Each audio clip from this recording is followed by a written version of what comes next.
Malayalam audio ബുക്സിലേക്ക് ഏവർക്കും ഹൃദ്യമായ സ്വാഗതം. കൂടുതൽ ഓഡിയോ ബുക്കുകൾക്കായി ദയവായി ചാനൽ സബ്സ്ക്രൈബ് ചെയ്യാൻ മറക്കരുത്. ആസ്വാദന നിലവാരം മെച്ചപ്പെടുത്താൻ ഹെഡ്ഫോൺ ഉപയോഗിക്കുക. ലോക നോവൽ ചരിത്രത്തിലെ ഏറ്റവും മികച്ച രചനകളിലൊന്നാണ് കുറ്റവും ശിക്ഷയും. മനുഷ്യബന്ധങ്ങളുടെ തീവ്രത തന്റെ കൃതികളിലേക്ക് ആവാഹിച്ച ഫിയദോർ ദസ്തയേവ്സ്കിയുടെ എക്കാലത്തെയും പ്രശസ്തമായ രചന. സെന്റ് പീറ്റേഴ്സ്ബർഗ് അതികഠിനമായ വേനൽ ചൂടിൽ ഉരുകുകയായിരുന്നു. ഈ സമയം ഒരു ചെറുപ്പക്കാരൻ തന്റെ ബോർഡിംഗ് ഹൗസിൽ നിന്നും തിടുക്കത്തിൽ പുറത്തേക്കിറങ്ങി. "നിൽക്കൂ അവിടെ, എനിക്ക് ചില കാര്യങ്ങൾ ചോദിക്കാനുണ്ട്." അവിടെ ഒരു സ്ത്രീ ശബ്ദം ഉയർന്നു. ചെറുപ്പക്കാരൻ ആകെ ഒന്ന് പരുങ്ങി. അയാൾക്ക് കാര്യമെന്താണെന്ന് വ്യക്തമായിട്ടറിയാം. എങ്കിലും വിക്കി വിക്കി അയാൾ ചോദിച്ചു, എന്താ എന്താ ചോദിക്കാനുള്ളത്?" ആ ചോദ്യം കേട്ടതും സ്ത്രീ വല്ലാതെ ദേഷ്യപ്പെട്ടു. പുറത്ത് തിളച്ചു മറയുന്ന വെയിലിനോടൊപ്പം അവളുടെ രോഷവും പതഞ്ഞു പൊങ്ങി. അവൾ ചോദിച്ചു, "എന്താണ് കാര്യമെന്ന് നിനക്ക് അറിയില്ല അല്ലേ?"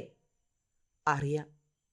ആ സ്ത്രീ എന്താണ് പറയാൻ പോകുന്നതെന്ന് ചെറുപ്പക്കാരന് നന്നായിട്ടറിയാം. ആ സ്ത്രീയാണ് ചെറുപ്പക്കാരൻ താമസിക്കുന്ന ലോഡ്ജിന്റെ ഉടമസ്ഥ. അയാളാകട്ടെ പല മാസങ്ങളായി വാടക നൽകിയിട്ടുമില്ല.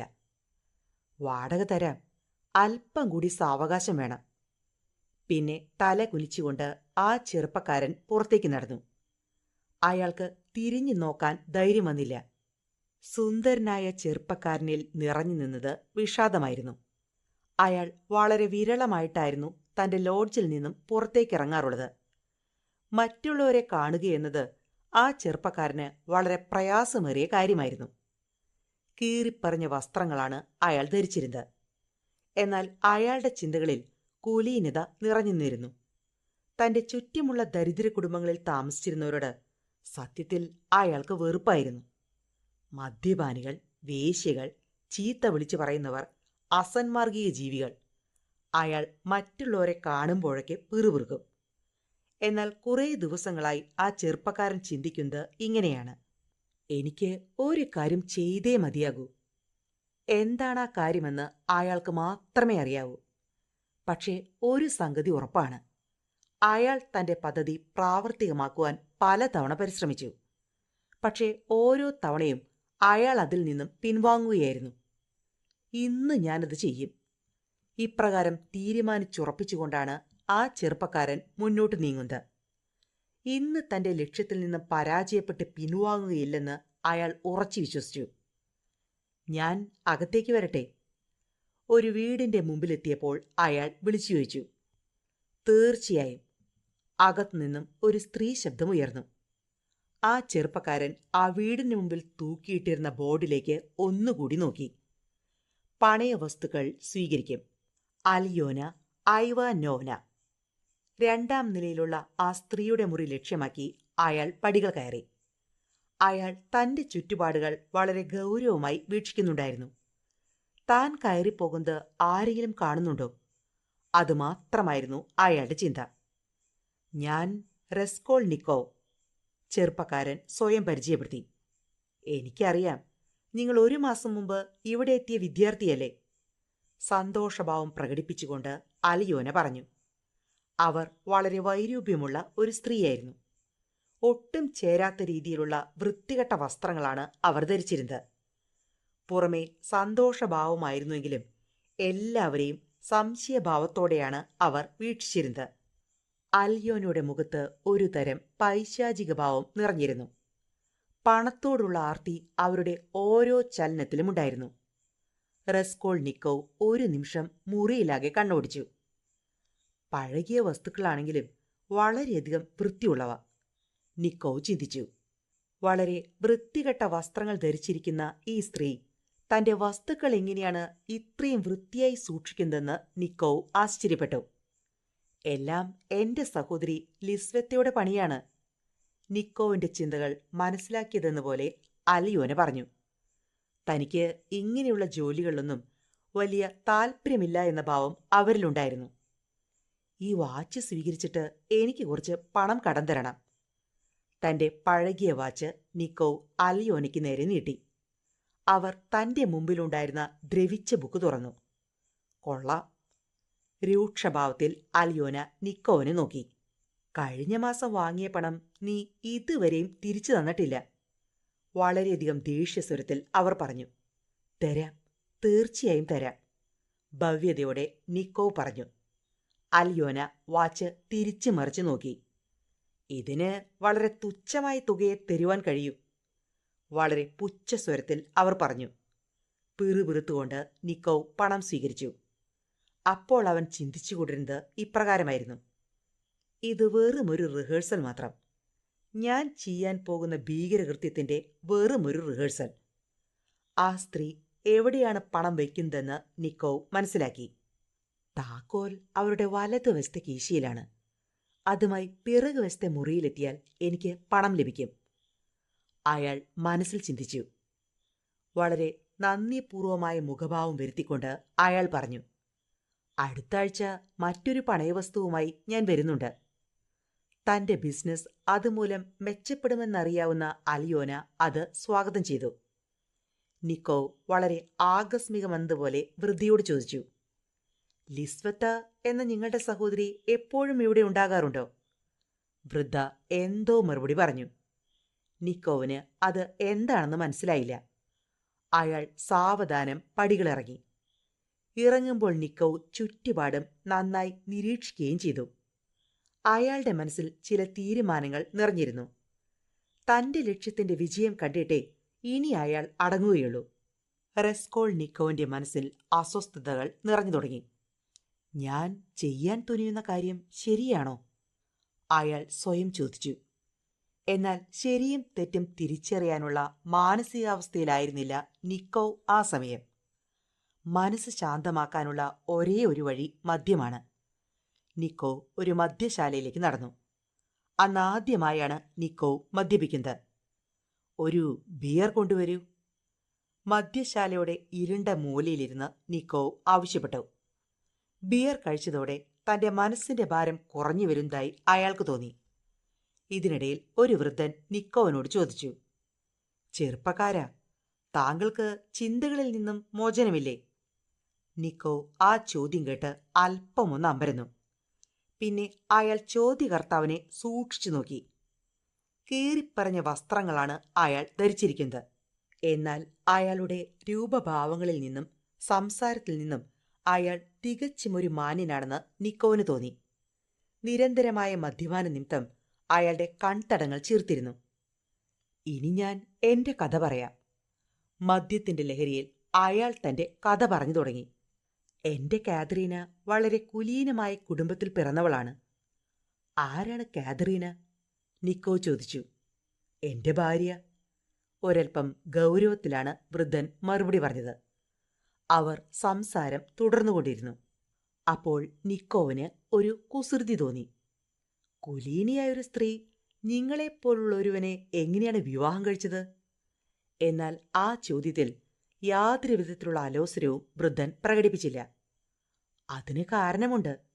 കാതറീനയുടെ രണ്ടാം വിവാഹമായിരുന്നു ഇത്. അയാളോട് അങ്ങനെ ചോദിക്കേണ്ടിയില്ലായിരുന്നെന്ന് നിക്കോവിന് അപ്പോൾ തോന്നി. 3 കുട്ടികളായപ്പോഴാണ് അവളുടെ ആദ്യ വിവാഹം തകർന്നത്. പിന്നെ? നിക്കോവിന് ആകാംക്ഷ അടക്കാൻ കഴിഞ്ഞില്ല. എന്നാൽ നിക്കോവിന്റെ ചോദ്യം ഗൗനിക്കാതെ വൃദ്ധൻ തുടർന്നു. എന്റെ പേര് മർമലദേവ്. എനിക്കൊരു മകളുണ്ട്, സോണിയ. നല്ല പേര്, നിക്കോവ് മനസ്സിൽ പറഞ്ഞു. കുടുംബം പുലർത്താൻ സോണിയയ്ക്ക് ചില നികൃഷ്ടമായ ജോലി സ്വീകരിക്കേണ്ടി വന്നു, മർമലദേവ് പറഞ്ഞു. എന്നുവെച്ചാൽ? അതെ, കുടുംബത്തിനു വേണ്ടി സോണിയ അവളുടെ ശരീരം വിൽക്കാൻ തുടങ്ങി. പ്രത്യേകിച്ചൊന്നും സംഭവിക്കാത്ത രീതിയിൽ വൃദ്ധൻ പറഞ്ഞു. തുടർന്ന് അയാൾ തേങ്ങിക്കരയാൻ തുടങ്ങി. ഈ അടുത്ത കാലത്ത് സിവിൽ സർവീസിൽ എനിക്കൊരു ജോലി ലഭിച്ചതാണ്. പക്ഷേ അമിതമായ കുടിമൂലം അതും ഉപേക്ഷിക്കേണ്ടി വന്നു. നിക്കോവിന് അയാളുടെ ഏറ്റുപറച്ചിൽ വിചിത്രമായി തോന്നി. സംഭാഷണത്തിലുടനീളം തന്റെ ചെയ്തികളെ അയാൾ കുറ്റപ്പെടുത്തുന്നുണ്ട്. എന്നാൽ തക്ക ന്യായീകരണങ്ങളും അയാൾ നിരത്തുന്നുമുണ്ട്. വിചിത്ര സ്വഭാവമുള്ളൊരു മനുഷ്യൻ, നിക്കോവ് മനസ്സിലോർത്തു. ഹേയ്, നല്ല ചെറുപ്പക്കാരാ, വരൂ, നിങ്ങൾക്ക് എന്റെ കുടുംബാംഗങ്ങളെ പരിചയപ്പെടണ്ടേ? അയാൾ നിക്കോവിനോട് ചോദിച്ചു. ഞാൻ വരാം. മദ്യത്തിന്റെ ലഹരിയിലായിരുന്ന നിക്കോ പറഞ്ഞു. ഇരുവരും മർമ്മലദേവിന്റെ വീട്ടിലേക്ക് യാത്രയായി. മദ്യശാലയിൽ നിന്നും വളരെ ദൂരെയൊന്നുമായിരുന്നില്ല അയാളുടെ ഭവനം. വീട്ടിലെത്തിയ നിക്കോ അമ്പരന്നുപോയി. ദാരിദ്ര്യം അതിന്റെ എല്ലാ പൈശാചിക ഭാവത്തോടുകൂടെ ആ ഭവനത്തെ ബാധിച്ചിരുന്നു. കാതരീന 30കളിലായിരുന്നുവെങ്കിലും ഒരു വൃദ്ധയെപ്പോലെയാണ് കാണപ്പെട്ടത്. ഒരു നൂറ്റാണ്ടിന്റെ ദുഃഖം മുഴുവൻ അവർ അനുഭവിച്ചു കഴിഞ്ഞുവെന്ന് ആ കണ്ണുകൾ സൂചിപ്പിച്ചു. മർമ്മലദേവനെ കണ്ടതോടെ അവർ ഒരു ഭ്രാന്തിയെപ്പോലെ പെരുമാറാൻ തുടങ്ങി. ഹെഡോ, തനിക്ക് സുഖം തന്നെയല്ലേ? അയാളുടെ മുടിയിഴകൾ പിടിച്ച് ശക്തിയായി വലിച്ചുകൊണ്ട് അവർ ചോദിച്ചു. റസ്കോൾനിക്കോവിന്റെ മനസ്സ് വളരെയധികം അസ്വസ്ഥമായി. നിങ്ങൾക്ക് ലജ്ജയില്ലേ? സ്വന്തം കഴിവുകേടുകൾക്ക് മുമ്പിൽ നാണിച്ച് തല താഴ്ത്താതെ പരസ്പരം ശകാരിക്കുന്ന ദമ്പതിമാരെ നോക്കി നിക്കോ ചോദിച്ചു. ഈ പെൺകുട്ടി ഈ സ്ഥിതിയിലെത്താൻ ആരാണ് കാരണം? നിർവികാരയായി നിൽക്കുന്ന സോണിയയെ നോക്കി അയാൾ ചോദിച്ചു. പക്ഷേ നിക്കോന് വെറുതെ അവിടെ നിന്നും പോരുവാൻ തോന്നിയില്ല. അവൻ തന്റെ കീശയിൽ കൈയിട്ടു. കുറച്ച് പണമുണ്ട്. അവനത് വലിച്ചു പുറത്തേക്കിട്ടു. എന്നിട്ട് ദേഷ്യത്തോടെ പറഞ്ഞു, ഇനിയെങ്കിലും മനുഷ്യനായി ജീവിക്കാൻ നോക്ക്. പിന്നെ നിക്കോ വെളിയിലേക്കിറങ്ങി. മുറിയിലെത്തിയ അയാൾ പെട്ടെന്ന് തന്നെ ഉറക്കത്തിലേക്ക് വഴുതി വീണു. വാതിലിൽ ശക്തിയായി മുട്ടുന്നത് കേട്ടാണ് നിക്കോ പിറ്റേന്ന് പ്രഭാതത്തിൽ കണ്ണു തുറന്നത്. ഞാനാണ്, നടാഷ. തനിക്ക് ചായയുമായി എത്തിയ പെണ്ണാണതെന്ന് നിക്കോവിന് മനസ്സിലായി. അയാൾ സാവധാനം കതകു തുറന്നു. വേഗം, ഇനിയും എനിക്ക് പല വീടുകളിലും പോകാനുണ്ട്. അവൾ തിടുക്കം കൂട്ടി. താങ്കളുടെ അമ്മയുടെ കത്തുണ്ട്. അവളൊരു കത്തെടുത്ത് നീട്ടി. പുൽച്ചിരിയ അലക്സാണ്ട്രോവിന എന്ന തന്റെ അമ്മയുടെ ചെറിയ കൈയക്ഷരത്തിലേക്ക് നിക്കോ തുറച്ചു നോക്കി. പുൽച്ചിരിയ എന്ന വാക്കിൽ നിരവധി വികാരങ്ങൾ ഒളിഞ്ഞിരിക്കുന്നുവെന്ന് അയാൾക്കറിയാം. ഞാൻ പോട്ടെ, നടാഷ പറഞ്ഞു. പോകുന്നതിന് മുമ്പ് അവൾ ഒരു മുന്നറിയിപ്പ് നൽകി. വീട്ടുടമസ്ഥ നിങ്ങളെ പുറത്തു ചാടിക്കാൻ പരിശ്രമിക്കുന്നുണ്ട്. വല്ലപ്പോഴുമൊക്കെ വാടക കൊടുക്കണം എന്റെ ചെങ്ങാതി. പിന്നെ അവൾ മണി കിലുങ്ങുന്നതുപോലെ പൊട്ടിപ്പൊട്ടി ചിരിച്ചു. നിക്കോവും ആ ചിരിയിൽ പങ്കുചേർന്നു. നടാഷ പോയി കഴിഞ്ഞപ്പോൾ റസ്കോൾനിക്കോ കത്ത് വായിക്കാൻ തുടങ്ങി. മോനെ, നിന്റെ പെങ്ങൾ ദുനിയയ്ക്ക് ഒരു പ്രശ്നം. എങ്ങനെയും വീട്ടുചെലവുകൾ നടത്തിക്കൊണ്ടു പോകുവാൻ അവൾ സിദ്രികേലിന്റെ വീട്ടിൽ പണിക്ക് പോയി തുടങ്ങിയിരുന്നു. ഇപ്പോൾ ആളുകൾ അവളെപ്പറ്റി നിരവധി അപവാദങ്ങൾ പറഞ്ഞു തുടങ്ങിയിട്ടുണ്ട്. അമ്മയുടെ കത്ത് അങ്ങനെ നീണ്ടുപോയി. അവരുടെ ആകുലതകൾ മുഴുവൻ ആ വരികളിൽ നിറഞ്ഞിരുന്നു. പിന്നീടുള്ള വരികൾ നിക്കോവിനെ കൂടുതൽ ചിന്തിപ്പിച്ചു. ഇപ്പോൾ ദുനിയയ്ക്ക് ഒരു വിവാഹാലോചന വന്നിരിക്കുന്നു. നല്ലൊരു ചെറുപ്പക്കാരനാണ്. പെട്രോവിച്ച് ലെഷിൻ എന്നാണ് അവന്റെ പേര്.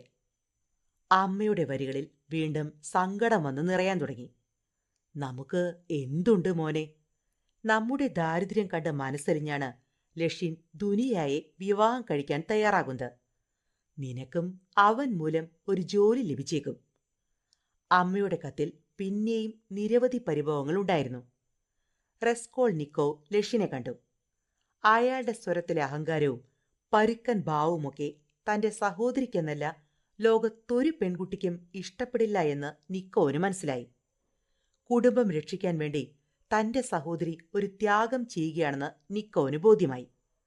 അയാൾ തേങ്ങിക്കരഞ്ഞു. പിന്നെ ഒരു മദ്യപാനിയെപ്പോലെ വേച്ച് മുമ്പോട്ട് നീങ്ങി. പെട്ടെന്ന് റസ്കോൾനിക്കോ തന്റെ ചിന്തയിൽ നിന്നും ഉണർന്നു. എന്നെ രക്ഷിക്കണേ, ഓടി വരണേ! ഒരു പെൺകുട്ടി നിലവിളിക്കുന്നത് കണ്ട നിക്കോ അവിടേക്ക് ഓടിച്ചെന്നു. പ്രായമായൊരു മനുഷ്യൻ ഒരു പെൺകുട്ടിയെ ഉപദ്രവിക്കാൻ ശ്രമിക്കുകയാണ്. നിക്കോ സമീപിക്കുന്നത് കണ്ട് ആ വൃദ്ധൻ പരമാവധി വേഗതയിൽ അവിടെ നിന്ന് പാഞ്ഞുപോയി. പാവം പെൺകുട്ടി, എന്റെ സഹോദരിയെപ്പോലെ തന്നെ, നിക്കോ മനസ്സിൽ പറഞ്ഞു. പെൺകുട്ടിയുടെ ദുഃഖകഥ കേട്ട നിക്കോ തന്റെ കയ്യിൽ ശേഷിച്ചിരുന്ന പണം നൽകിയാണ് അവളെ യാത്രയാക്കിയത്. പക്ഷേ തന്റെ വിഡ്ഢിത്തത്തിൽ നിക്കോ പിന്നീട് ദുഃഖിച്ചു. ഇപ്രകാരം വീണ്ടും വിചാരമില്ലാതെ പണം നഷ്ടപ്പെടുത്താൻ താൻ ആരാണ്? പണക്കാരനാണെങ്കിൽ തന്റെ പ്രവൃത്തികളെ ന്യായീകരിക്കാം. എന്നാൽ താൻ നിരവധി ആളുകൾക്ക് കടപ്പെട്ടവനാണ്. തന്നെ ആശ്രയിച്ച് ദരിദ്രമായൊരു കുടുംബം നിലനിൽക്കുന്നു. അയാൾക്ക് തന്റെ പ്രവൃത്തികളിൽ പുച്ഛം തോന്നി. പെട്ടെന്ന് തന്നെ നിക്കോ സുബോധം വീണ്ടെടുത്തു. താൻ എങ്ങോട്ടാണ് നീങ്ങുന്നതെന്ന് അയാൾ ആശ്ചര്യത്തോടെ ചിന്തിച്ചു. റാസ്മിക്കിന്റെ വീട്ടിലേക്ക്. ലക്ഷ്യസ്ഥാനം മനസ്സിലാക്കിയ റെസ്കോൾനിക്കോവ് അതിശയിച്ചു പോയി. യൂണിവേഴ്സിറ്റിയിൽ തന്റെ ഏറ്റവും അടുത്ത സുഹൃത്തായിരുന്നു റാസ്മിക്കിൻ. പക്ഷേ 4 മാസത്തിലേറെയായി അയാൾ റാസ്മിക്കിനെ കണ്ടിട്ടുണ്ടായിരുന്നില്ല. ആരെയും കാണാതെ കുറേ നാളായി ഒറ്റപ്പെട്ട ജീവിതം നയിച്ചു വരികയായിരുന്നു നിക്കോവ്. റാസ്മിക്കിന്റെ വീടിനടുത്തിയ നിക്കോവ് അല്പസമയം നിന്നു. ഞാനിപ്പോൾ റാസ്മിക്കിനെ കാണുന്നില്ല, നിക്കോവ് തീരുമാനിച്ചു. തനിക്ക് വളരെ സുപ്രധാനമായൊരു കർത്തവ്യം നിർവഹിക്കാനുണ്ട്. അത് ചെയ്തതിനു ശേഷം മാത്രം താൻ മറ്റുള്ളവരെ കാണുന്നു. നിക്കോവ് തന്റെ പോക്കറ്റിൽ കൈയിട്ടു. വളരെ വില കുറഞ്ഞ മദ്യം വാങ്ങുവാൻ പറ്റുന്ന തുക കീശയിലുണ്ട്. നിക്കോവ് നേരെ മദ്യശാലയിലേക്ക് ചെന്നു. വില കുറഞ്ഞ മദ്യം അകത്താക്കിയ അയാൾ സമീപത്തുള്ള പുൽമൈതാനത്തിലേക്ക് നടന്നു. മദ്യലഹരിയിൽ പുല്ലിൽ മയങ്ങിക്കിടന്ന നിക്കോവ് ചില വിചിത്രങ്ങളായ കാഴ്ചകൾ കണ്ടു. ഒരു പെൺകുതിരയെ കുറെ കർഷകർ ചേർന്ന് വളരെ ദയനീയമായ രീതിയിൽ മർദ്ദിക്കുന്നു. അവരുടെ പൈശാചികമായ മുഖങ്ങളിൽ നിന്നും അട്ടഹാസങ്ങൾ ഉയരുന്നു. "നിർത്തൂ നിങ്ങളുടെ ഈ കാടത്തം!" ഒരു ബാലൻ അവർക്കിടയിൽ പാഞ്ഞു ചെന്നു. ചോര ചീറ്റുന്ന ആ മൃഗത്തിന്റെ ശിരസ് അവൻ തന്റെ മടിയിൽ വെച്ചു. "ഇവിടെ വാടാ!" ആ ബാലന്റെ പിതാവ് അവിടെ പ്രത്യക്ഷപ്പെട്ടു. അയാൾ ശകാരത്തോടെ ബാലനെ വലിച്ചഴിച്ചു കൊണ്ടുപോയി. നിക്കോ തന്റെ സ്വപ്നത്തിൽ നിന്നും ഞെട്ടിയുണർന്നു. അയാളുടെ മുഖത്ത് പറഞ്ഞറിയിക്കാനാവാത്ത ഭീതി നിറഞ്ഞു. വെറും സ്വപ്നം. അങ്ങനെ ആശ്വസിക്കാൻ ശ്രമിച്ചെങ്കിലും അപ്പോഴും നിക്കോ വളരെയധികം അസ്വസ്ഥനായിരുന്നു. റെസ്കോൾനിക്കോവ് തന്റെ വീട്ടിലേക്ക് നടന്നു. പൊതുവഴിയിലൂടെ നടന്നു നീങ്ങുമ്പോൾ പെട്ടെന്ന് അയാൾ ഒരു നിമിഷം നിന്നു. പണയ വസ്തുക്കൾ എടുക്കപ്പെടും. കറുത്ത വലിയ അക്ഷരങ്ങൾ തന്നെ നോക്കി ചിരിക്കുന്നതായി നിക്കോവിന് തോന്നി. പെട്ടെന്നൊരു സ്ത്രീ ആ വീട്ടിൽ നിന്നും ഇറങ്ങി വന്നു.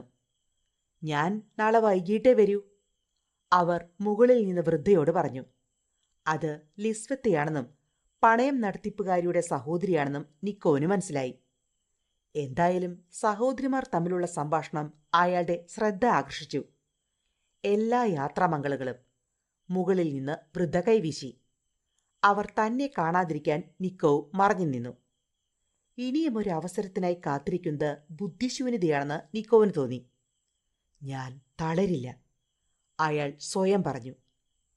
വളരെ ഹൃദയഭാരത്തോടെയാണ് അവിടെ നിന്നും നിക്കോവ് തന്റെ വീട്ടിലേക്ക് യാത്രയായത്. അലിയോന ഐവാനോവിനെ വധിക്കണം, നിക്കോവ് തീരുമാനിച്ചു. തന്റെ കഷ്ടതകൾക്കെല്ലാം കാരണം പണമില്ലാത്തതാണ്. പണം കണ്ടെത്തണമെങ്കിൽ താൻ കുറ്റകൃത്യം ചെയ്തേ മതിയാകൂ. പക്ഷേ അതിനെന്ത് ന്യായീകരണം? നിക്കോവ് സ്വയം ചോദിച്ചു. അലിയോന വൃദ്ധയാണ്. അവർക്കിനി പണം കൊണ്ട് എന്താവശ്യം? താൻ യുവാവാണ്. ജീവിതം ആസ്വദിക്കേണ്ട സമയമാണിത്. അങ്ങനെയുള്ള അവസരത്തിൽ കഷ്ടപ്പാടിന്റെ കണ്ണീർ കയത്തിലാണ് താനിപ്പോൾ. തനിക്ക് രക്ഷപ്പെടണം. രക്ഷപ്പെട്ടേ മതിയാകൂ. അലിയോനയെ എല്ലാവരും വെറുക്കുന്നുവെന്ന് നിക്കോവിനറിയാം. അങ്ങനെയുള്ളൊരു സ്ത്രീ എന്തിനാണ് ജീവിച്ചിരിക്കുന്നത്?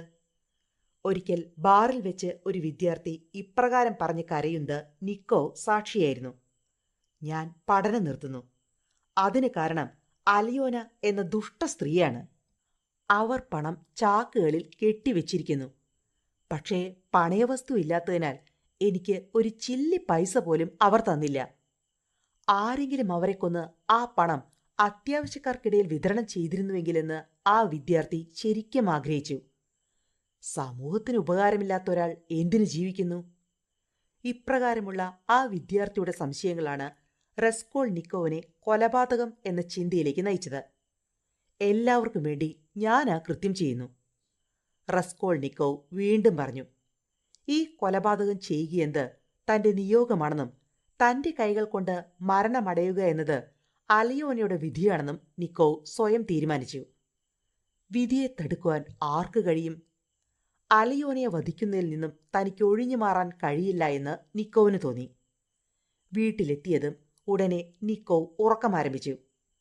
വൈകിട്ട് 6 മണിക്കാണ് അയാൾ കിടക്കി വിട്ടെഴുന്നേറ്റത്. ഇനിയധികം സമയമില്ല, നിക്കോവ് ചിന്തിച്ചു.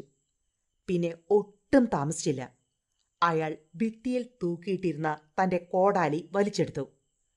പഴകി ദ്രവിച്ച കോട്ടിന്റെ ഉള്ളിൽ വളരെ സമർത്ഥമായി ആ കോടാലി തിരുകി. സമയം 7:30 നിക്കോ അലിയോനയുടെ മുറിയിലേക്കുള്ള പടികൾക്ക് താഴെ നിൽക്കുകയാണ്.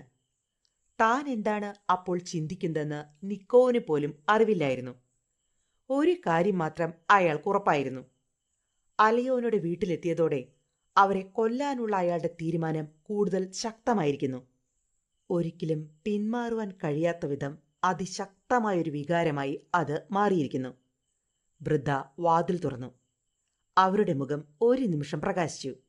ഹോ, കൊള്ളാം. ഇത് നിങ്ങളാണോ റസ്കോൾനിക്കോവ്? വരൂ, അകത്തേക്ക് വരൂ. ഞാൻ നിങ്ങളെക്കുറിച്ച് ഇപ്പോൾ ഇടയ്ക്കിടെ ഓർക്കാറുണ്ട്. നിക്കോ നിശബ്ദനായി അകത്തേക്ക് കടന്നു. അയാളുടെ ഹൃദയമിടിപ്പ് വർദ്ധിച്ചു. ഒരു നിമിഷത്തേക്ക് കണ്ണുകളിൽ ഇരുട്ട് കയറുന്നതായി റസ്കോൾനിക്കോവിന് തോന്നി. വൃദ്ധയും ചുറ്റുപാടുമുള്ള വസ്തുക്കളും കറങ്ങുന്നതുപോലെ. നിക്കോ അസ്വസ്ഥതയോടെ തന്റെ കോട്ടിന്റെ പോക്കറ്റിലേക്ക് കൈകൾ താഴ്ത്തി. നിക്കോ നിശബ്ദനായി തന്നെ തുറച്ചു നോക്കുന്നത് വൃദ്ധയ്ക്ക് ഒട്ടും തന്നെ രസിച്ചില്ല. നീ എന്താണ് എന്നെ ഇങ്ങനെ നോക്കുന്നത്? അലിയോന അസംതൃപ്തിയോടെ നിക്കോവിനോട് ചോദിച്ചു. സിഗരറ്റ് വേണോ? നിക്കോ തന്റെ പോക്കറ്റിൽ നിന്നും സിഗരറ്റ് പാക്കറ്റ് എടുത്ത് അലിയോനയ്ക്ക് നേരെ നീട്ടി. അലിയോന അല്പം പോലും മടിച്ചില്ല. സിഗരറ്റ് പാക്കറ്റ് വാങ്ങി ശ്രദ്ധാപൂർവം അവർ അത് തുറന്നു. അവരുടെ ശ്രദ്ധ സിഗരറ്റ് പാക്കറ്റിലാണെന്ന് നിക്കോവിന് മനസ്സിലായി. ഇത് തന്നെ പറ്റിയ അവസരം. ഇപ്രകാരം ചിന്തിച്ചുകൊണ്ട് നിക്കോ തന്റെ കോടാലി വലിച്ചെടുത്തു. അടുത്ത നിമിഷം കോടാലി ഉയർന്നു താഴ്ന്നു. അലിയോന ഒന്ന് ഞെരുങ്ങുക പോലും ചെയ്യാതെ തല പിളർന്ന് നിലത്ത് വീണു. ചോര ചീറ്റിയൊഴുകി.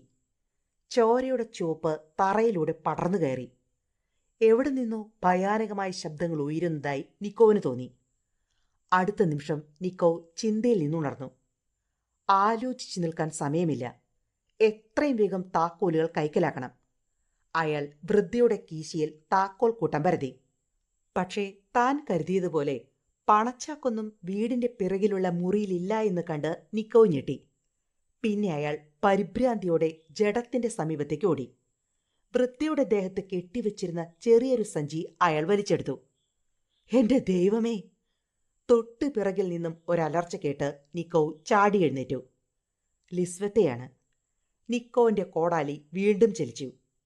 സഹോദരിയെപ്പോലെ തന്നെ ലിസ്വത്തെയും തല തകർന്ന് നിലംപതിച്ചു. പരിഭ്രാന്തനായ നിക്കോ പുറത്തേക്ക് നോക്കി. വാതിൽ തുറന്നു കിടക്കുന്നു.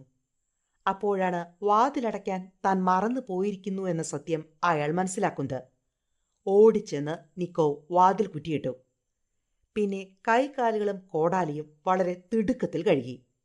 ഒരല്പസമയം തൊട്ടടുത്ത അപ്പാർട്ട്മെന്റിന്റെ മൂലയിൽ അയാൾ പതുങ്ങി നിന്നു. പിന്നെ ആരും സമീപത്തില്ല എന്ന് ഉറപ്പായ നിമിഷം നിക്കോ തന്റെ വീട്ടിലേക്ക് പാഞ്ഞു.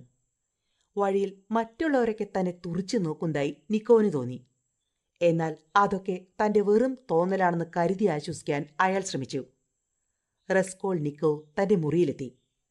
പിന്നെയും പുറത്തേക്ക് കുറേയധികം സമയം അയാൾ തുറിച്ചു നോക്കി നിന്നു. ആരെങ്കിലും തന്നെ പിന്തുടരുന്നുണ്ടോ? അയാളുടെ കണ്ണുകൾ പരതി. തന്റെ വസ്ത്രങ്ങളെല്ലാം നിക്കോ കുടഞ്ഞു നോക്കി. എവിടെയെങ്കിലും രക്തക്കറ പതിഞ്ഞിട്ടുണ്ടോ എന്ന് വീണ്ടും അയാൾ പരിശോധിച്ചു. രാത്രിയിൽ ഉറങ്ങുവാൻ നിക്കോവിന് കഴിഞ്ഞില്ല. ഇനിയൊരിക്കലും തനിക്ക് ശാന്തമായി ഉറങ്ങാൻ കഴിയില്ല എന്ന് നിക്കോവിന് തോന്നി. തനിക്കുള്ള ശിക്ഷ ആരംഭിച്ചു കഴിഞ്ഞുവെന്ന് അയാൾക്ക് മനസ്സിലായി. സ്വന്തം മനസാക്ഷി നൽകുന്ന ശിക്ഷ സ്വീകരിക്കാൻ അയാൾ തയ്യാറായി. നിക്കോ തന്റെ മുറിയുടെ വാതിലുകൾ അടച്ചു. പിന്നെ ജനൽപ്പാളികളുടെ കർട്ടനുകൾ വലിച്ചിട്ടു. നിക്കോ, ഹേയ് നിക്കോ! പ്രഭാതത്തിൽ പരിചിതമായ ആ ശബ്ദമുയർന്നു. ഉറക്കക്ഷീണത്തോടെ നിക്കോ കണ്ണു തുറന്നു. അയാളുടെ കൺതടങ്ങളിൽ കറുപ്പ് പടർന്നിരുന്നു. ഒരു ശവത്തിന് തുല്യമായ മുഖമായിരുന്നു അപ്പോൾ നിക്കോവിൻ്റേത്. നിക്കോ ജനാലയിലൂടെ പുറത്തേക്ക് പാളി നോക്കി. നടാഷിയാണ്. താൻ തെറ്റിദ്ധരിച്ചതുപോലെ ഒന്നും സംഭവിച്ചിട്ടില്ല എന്ന് മനസ്സിലായപ്പോൾ അയാൾ ഏറെ ആശ്വസിച്ചു. നിങ്ങളുടൻ പോലീസ് സ്റ്റേഷനിലേക്ക് ചെല്ലണമെന്ന് അറിയിപ്പുണ്ട്. നടാഷയുടെ വാക്കുകൾ കേട്ട നിക്കോ ഞെട്ടിത്തെറിച്ചു. എന്നാൽ തന്റെ സംശയം അസ്ഥാനത്താണെന്ന് അല്പസമയത്തിനുള്ളിൽ നിക്കോവിന് മനസ്സിലായി. വീട്ടുടമസ്ഥയും സ്റ്റേഷനിലുണ്ട്. നടാഷയുടെ ആ വാക്കുകൾ കേട്ട നിക്കോവിന്റെ ഹൃദയം തണുത്തു. താൻ വാടക നൽകാത്തതിനാൽ രോഷാകുലയായ ആ സ്ത്രീ വിഷയം നിയമപാലകരുടെ അടുത്ത് എത്തിച്ചിരിക്കുകയാണ്. സ്റ്റേഷനിലെത്തിയ നിക്കോവിന് ഒരവധി കൂടി അനുവദിക്കപ്പെട്ടു. അതിനുള്ളിൽ കുടിശ്ശിക തീർത്തുകൊള്ളണം. നിക്കോ സമ്മതിച്ചു. ഈ സമയം ഇലിയ പെട്രോവിച്ച് എന്ന ഡിറ്റക്റ്റീവ് അവിടേക്ക് കയറി വന്നു. പെട്രോവിച്ചും ഇൻസ്പെക്ടറും പണയവസ്തുക്കൾ വാങ്ങുന്ന വൃദ്ധയുടെയും സഹോദരിയുടെയും കൊലപാതകങ്ങളെപ്പറ്റി വിശദമായി ചർച്ച ചെയ്തു. വിളറിയ മുഖത്തോടെ നിക്കോ അതെല്ലാം കേട്ടുനിന്നു. ഇന്നലെ രാത്രി നിങ്ങൾ എവിടെയായിരുന്നു? ഡിറ്റക്റ്റീവ് ഇതിനിടയിൽ നിക്കോവിനോട് ചോദിച്ചു. നിക്കോ ഒന്ന് പതറി. നിക്കോവിനോടുള്ള ചോദ്യം ആദ്യം അവഗണിക്കപ്പെട്ടു. ഞാൻ ചോദിച്ചത് നിങ്ങൾ കേട്ടില്ലേ? ഒരൽപ്പം ശബ്ദമുയർത്തിയാണ് ഇത്തവണ ഇലിയ പെട്രോവിച്ച് അത് ചോദിച്ചത്. ഉവ്വ്, ഞാനിന്നലെ വീട്ടിലുണ്ടായിരുന്നു, വിറയലോടെ നിക്കോവ് പറഞ്ഞു. അയാളുടെ പരിഭ്രമം കണ്ട് സഹതാപം തോന്നിയിട്ടായിരിക്കാം നിക്കോവിനോട് ഇൻസ്പെക്ടർ പറഞ്ഞു. നിങ്ങൾക്ക് പോകാം. വലിയ ആശ്വാസത്തോടെ നിക്കോവ് പുറത്തേക്കിറങ്ങി. ചുറ്റുപാടുകളിലേക്ക് കണ്ണോടിക്കാതെ അയാൾ നേരെ തന്റെ മുറിയിലേക്ക് നടന്നു. താൻ പിടിക്കപ്പെടുമെന്ന് റസ്കോൾനിക്കോവിന് ഏറെക്കുറെ ഉറപ്പായി. തന്റെ മുറിയിലെത്തിയ നിക്കോവ് പൂർവാധികം അസ്വസ്ഥനായിരുന്നു. നാശം, എനിക്കെന്താ ഭ്രാന്തായോ? തന്റെ മുടിയിൽ പിടിച്ചു വലിച്ചുകൊണ്ട് നിക്കോവ് സ്വയം ചോദിച്ചു. ഉടനെ തന്നെ നിക്കോവ് എഴുന്നേറ്റു. വൃദ്ധയുടെ വീട്ടിൽ നിന്നും മോഷ്ടിച്ച ചില ചെറിയ പണയവസ്തുക്കൾ മുറിയുടെ മൂലയിൽ നിന്നും അയാൾ പുറത്തേക്കെടുത്തു. വലിയൊരു തുണിയിൽ അയാൾ അത് പൊതിഞ്ഞുകെട്ടി. നിന്റെ സ്ഥാനം ഇനി പുഴയുടെ നടുവിൽ. തുണിക്കെട്ടിൽ ശക്തിയായി ചവിട്ടിക്കൊണ്ട് അയാൾ പറഞ്ഞു. രാത്രിയായപ്പോൾ നിക്കോവ് തന്റെ തുണിക്കെട്ടുമായി പുറത്തേക്കിറങ്ങി. വഴിയിലുടനീളം തന്റെ മണ്ടത്തരമോർത്ത് നിക്കോവ് പരിതപിക്കുകയായിരുന്നു. ഞാൻ എന്തിനാണ് ഈ കൊടും പാതകങ്ങൾ ചെയ്തത്? സ്വയം ഇത് ചോദിക്കുന്തോറും ഉത്തരമില്ലാത്ത ചോദ്യമാണിതെന്ന് നിക്കോവിന് ബോധ്യമായി. തുച്ഛമായ നാണയങ്ങൾക്കും പണയവസ്തുക്കൾക്കും വേണ്ടി വിലപ്പെട്ട 2 ജീവനുകളാണ് താൻ ഇല്ലാതാക്കിയതെന്ന് ഓർക്കുന്തോറും നിക്കോവിന്റെ അസ്വസ്ഥത വർദ്ധിച്ചു. പുഴയുടെ തീരം വരെ നടക്കുവാൻ താൻ അശക്തനാണെന്ന് നിക്കോവിന് ബോധ്യമായി. മറ്റെവിടെയെങ്കിലും മോഷണം മുതൽ ഒളിപ്പിക്കുവാൻ അയാൾ ഉടൻ തന്നെ തീരുമാനിച്ചു. തൊട്ടു മുമ്പിൽ കണ്ട വലിയൊരു കല്ല് സ്വന്തം പ്രയത്നത്താൽ മാറ്റുവാൻ കഴിയുമോ എന്ന് നിക്കോവ് ശങ്കിച്ചു. എന്നാൽ എവിടെ നിന്നോ പൈശാചികമായൊരു ശക്തി തന്നിലേക്ക് വരുന്നതായി നിക്കോവിന് തോന്നി. ഒരൊറ്റ തള്ളുകൊണ്ട് തന്നെ കല്ല് ഉരുണ്ടു നീങ്ങി. കൈവിരൽ കൊണ്ട് മണ്ണ് മാന്തിയ ശേഷം നിക്കോവ് ആ തുണിക്കെട്ട് അതിനുള്ളിൽ വെച്ചു. പിന്നെ കല്ലുകൾ തള്ളി ഉരുട്ടി ആ സ്ഥലം മറച്ചു. മതി, ഇനി തിരിച്ചു നടക്കാം. തളർച്ചയോടെ നിക്കോവ് മന്ത്രിച്ചു. പക്ഷേ എഴുന്നേറ്റ് നിൽക്കാൻ പോലും താൻ അശക്തനാണെന്ന് നിക്കോവിന് മനസ്സിലായി. അയാൾ കുറേ സമയം ആ കല്ലിൽ ചാരിയിരുന്നു. വീട്ടിലേക്ക് പോകുവാൻ നിക്കോവിന് മനസ്സു വന്നില്ല. റാസ്മിക്കിനെ കാണാം, നിക്കോവ് ഒടുവിൽ തീരുമാനിച്ചു. തന്റെ ചെങ്ങാതിയായ റാസ്മിക്കിന്റെ സാമീപ്യം ഒരൽപ്പം ആശ്വാസം പകർന്നു നൽകിയേക്കും. നിക്കോ, നീ വളരെയധികം ക്ഷീണിച്ചിരിക്കുന്നു.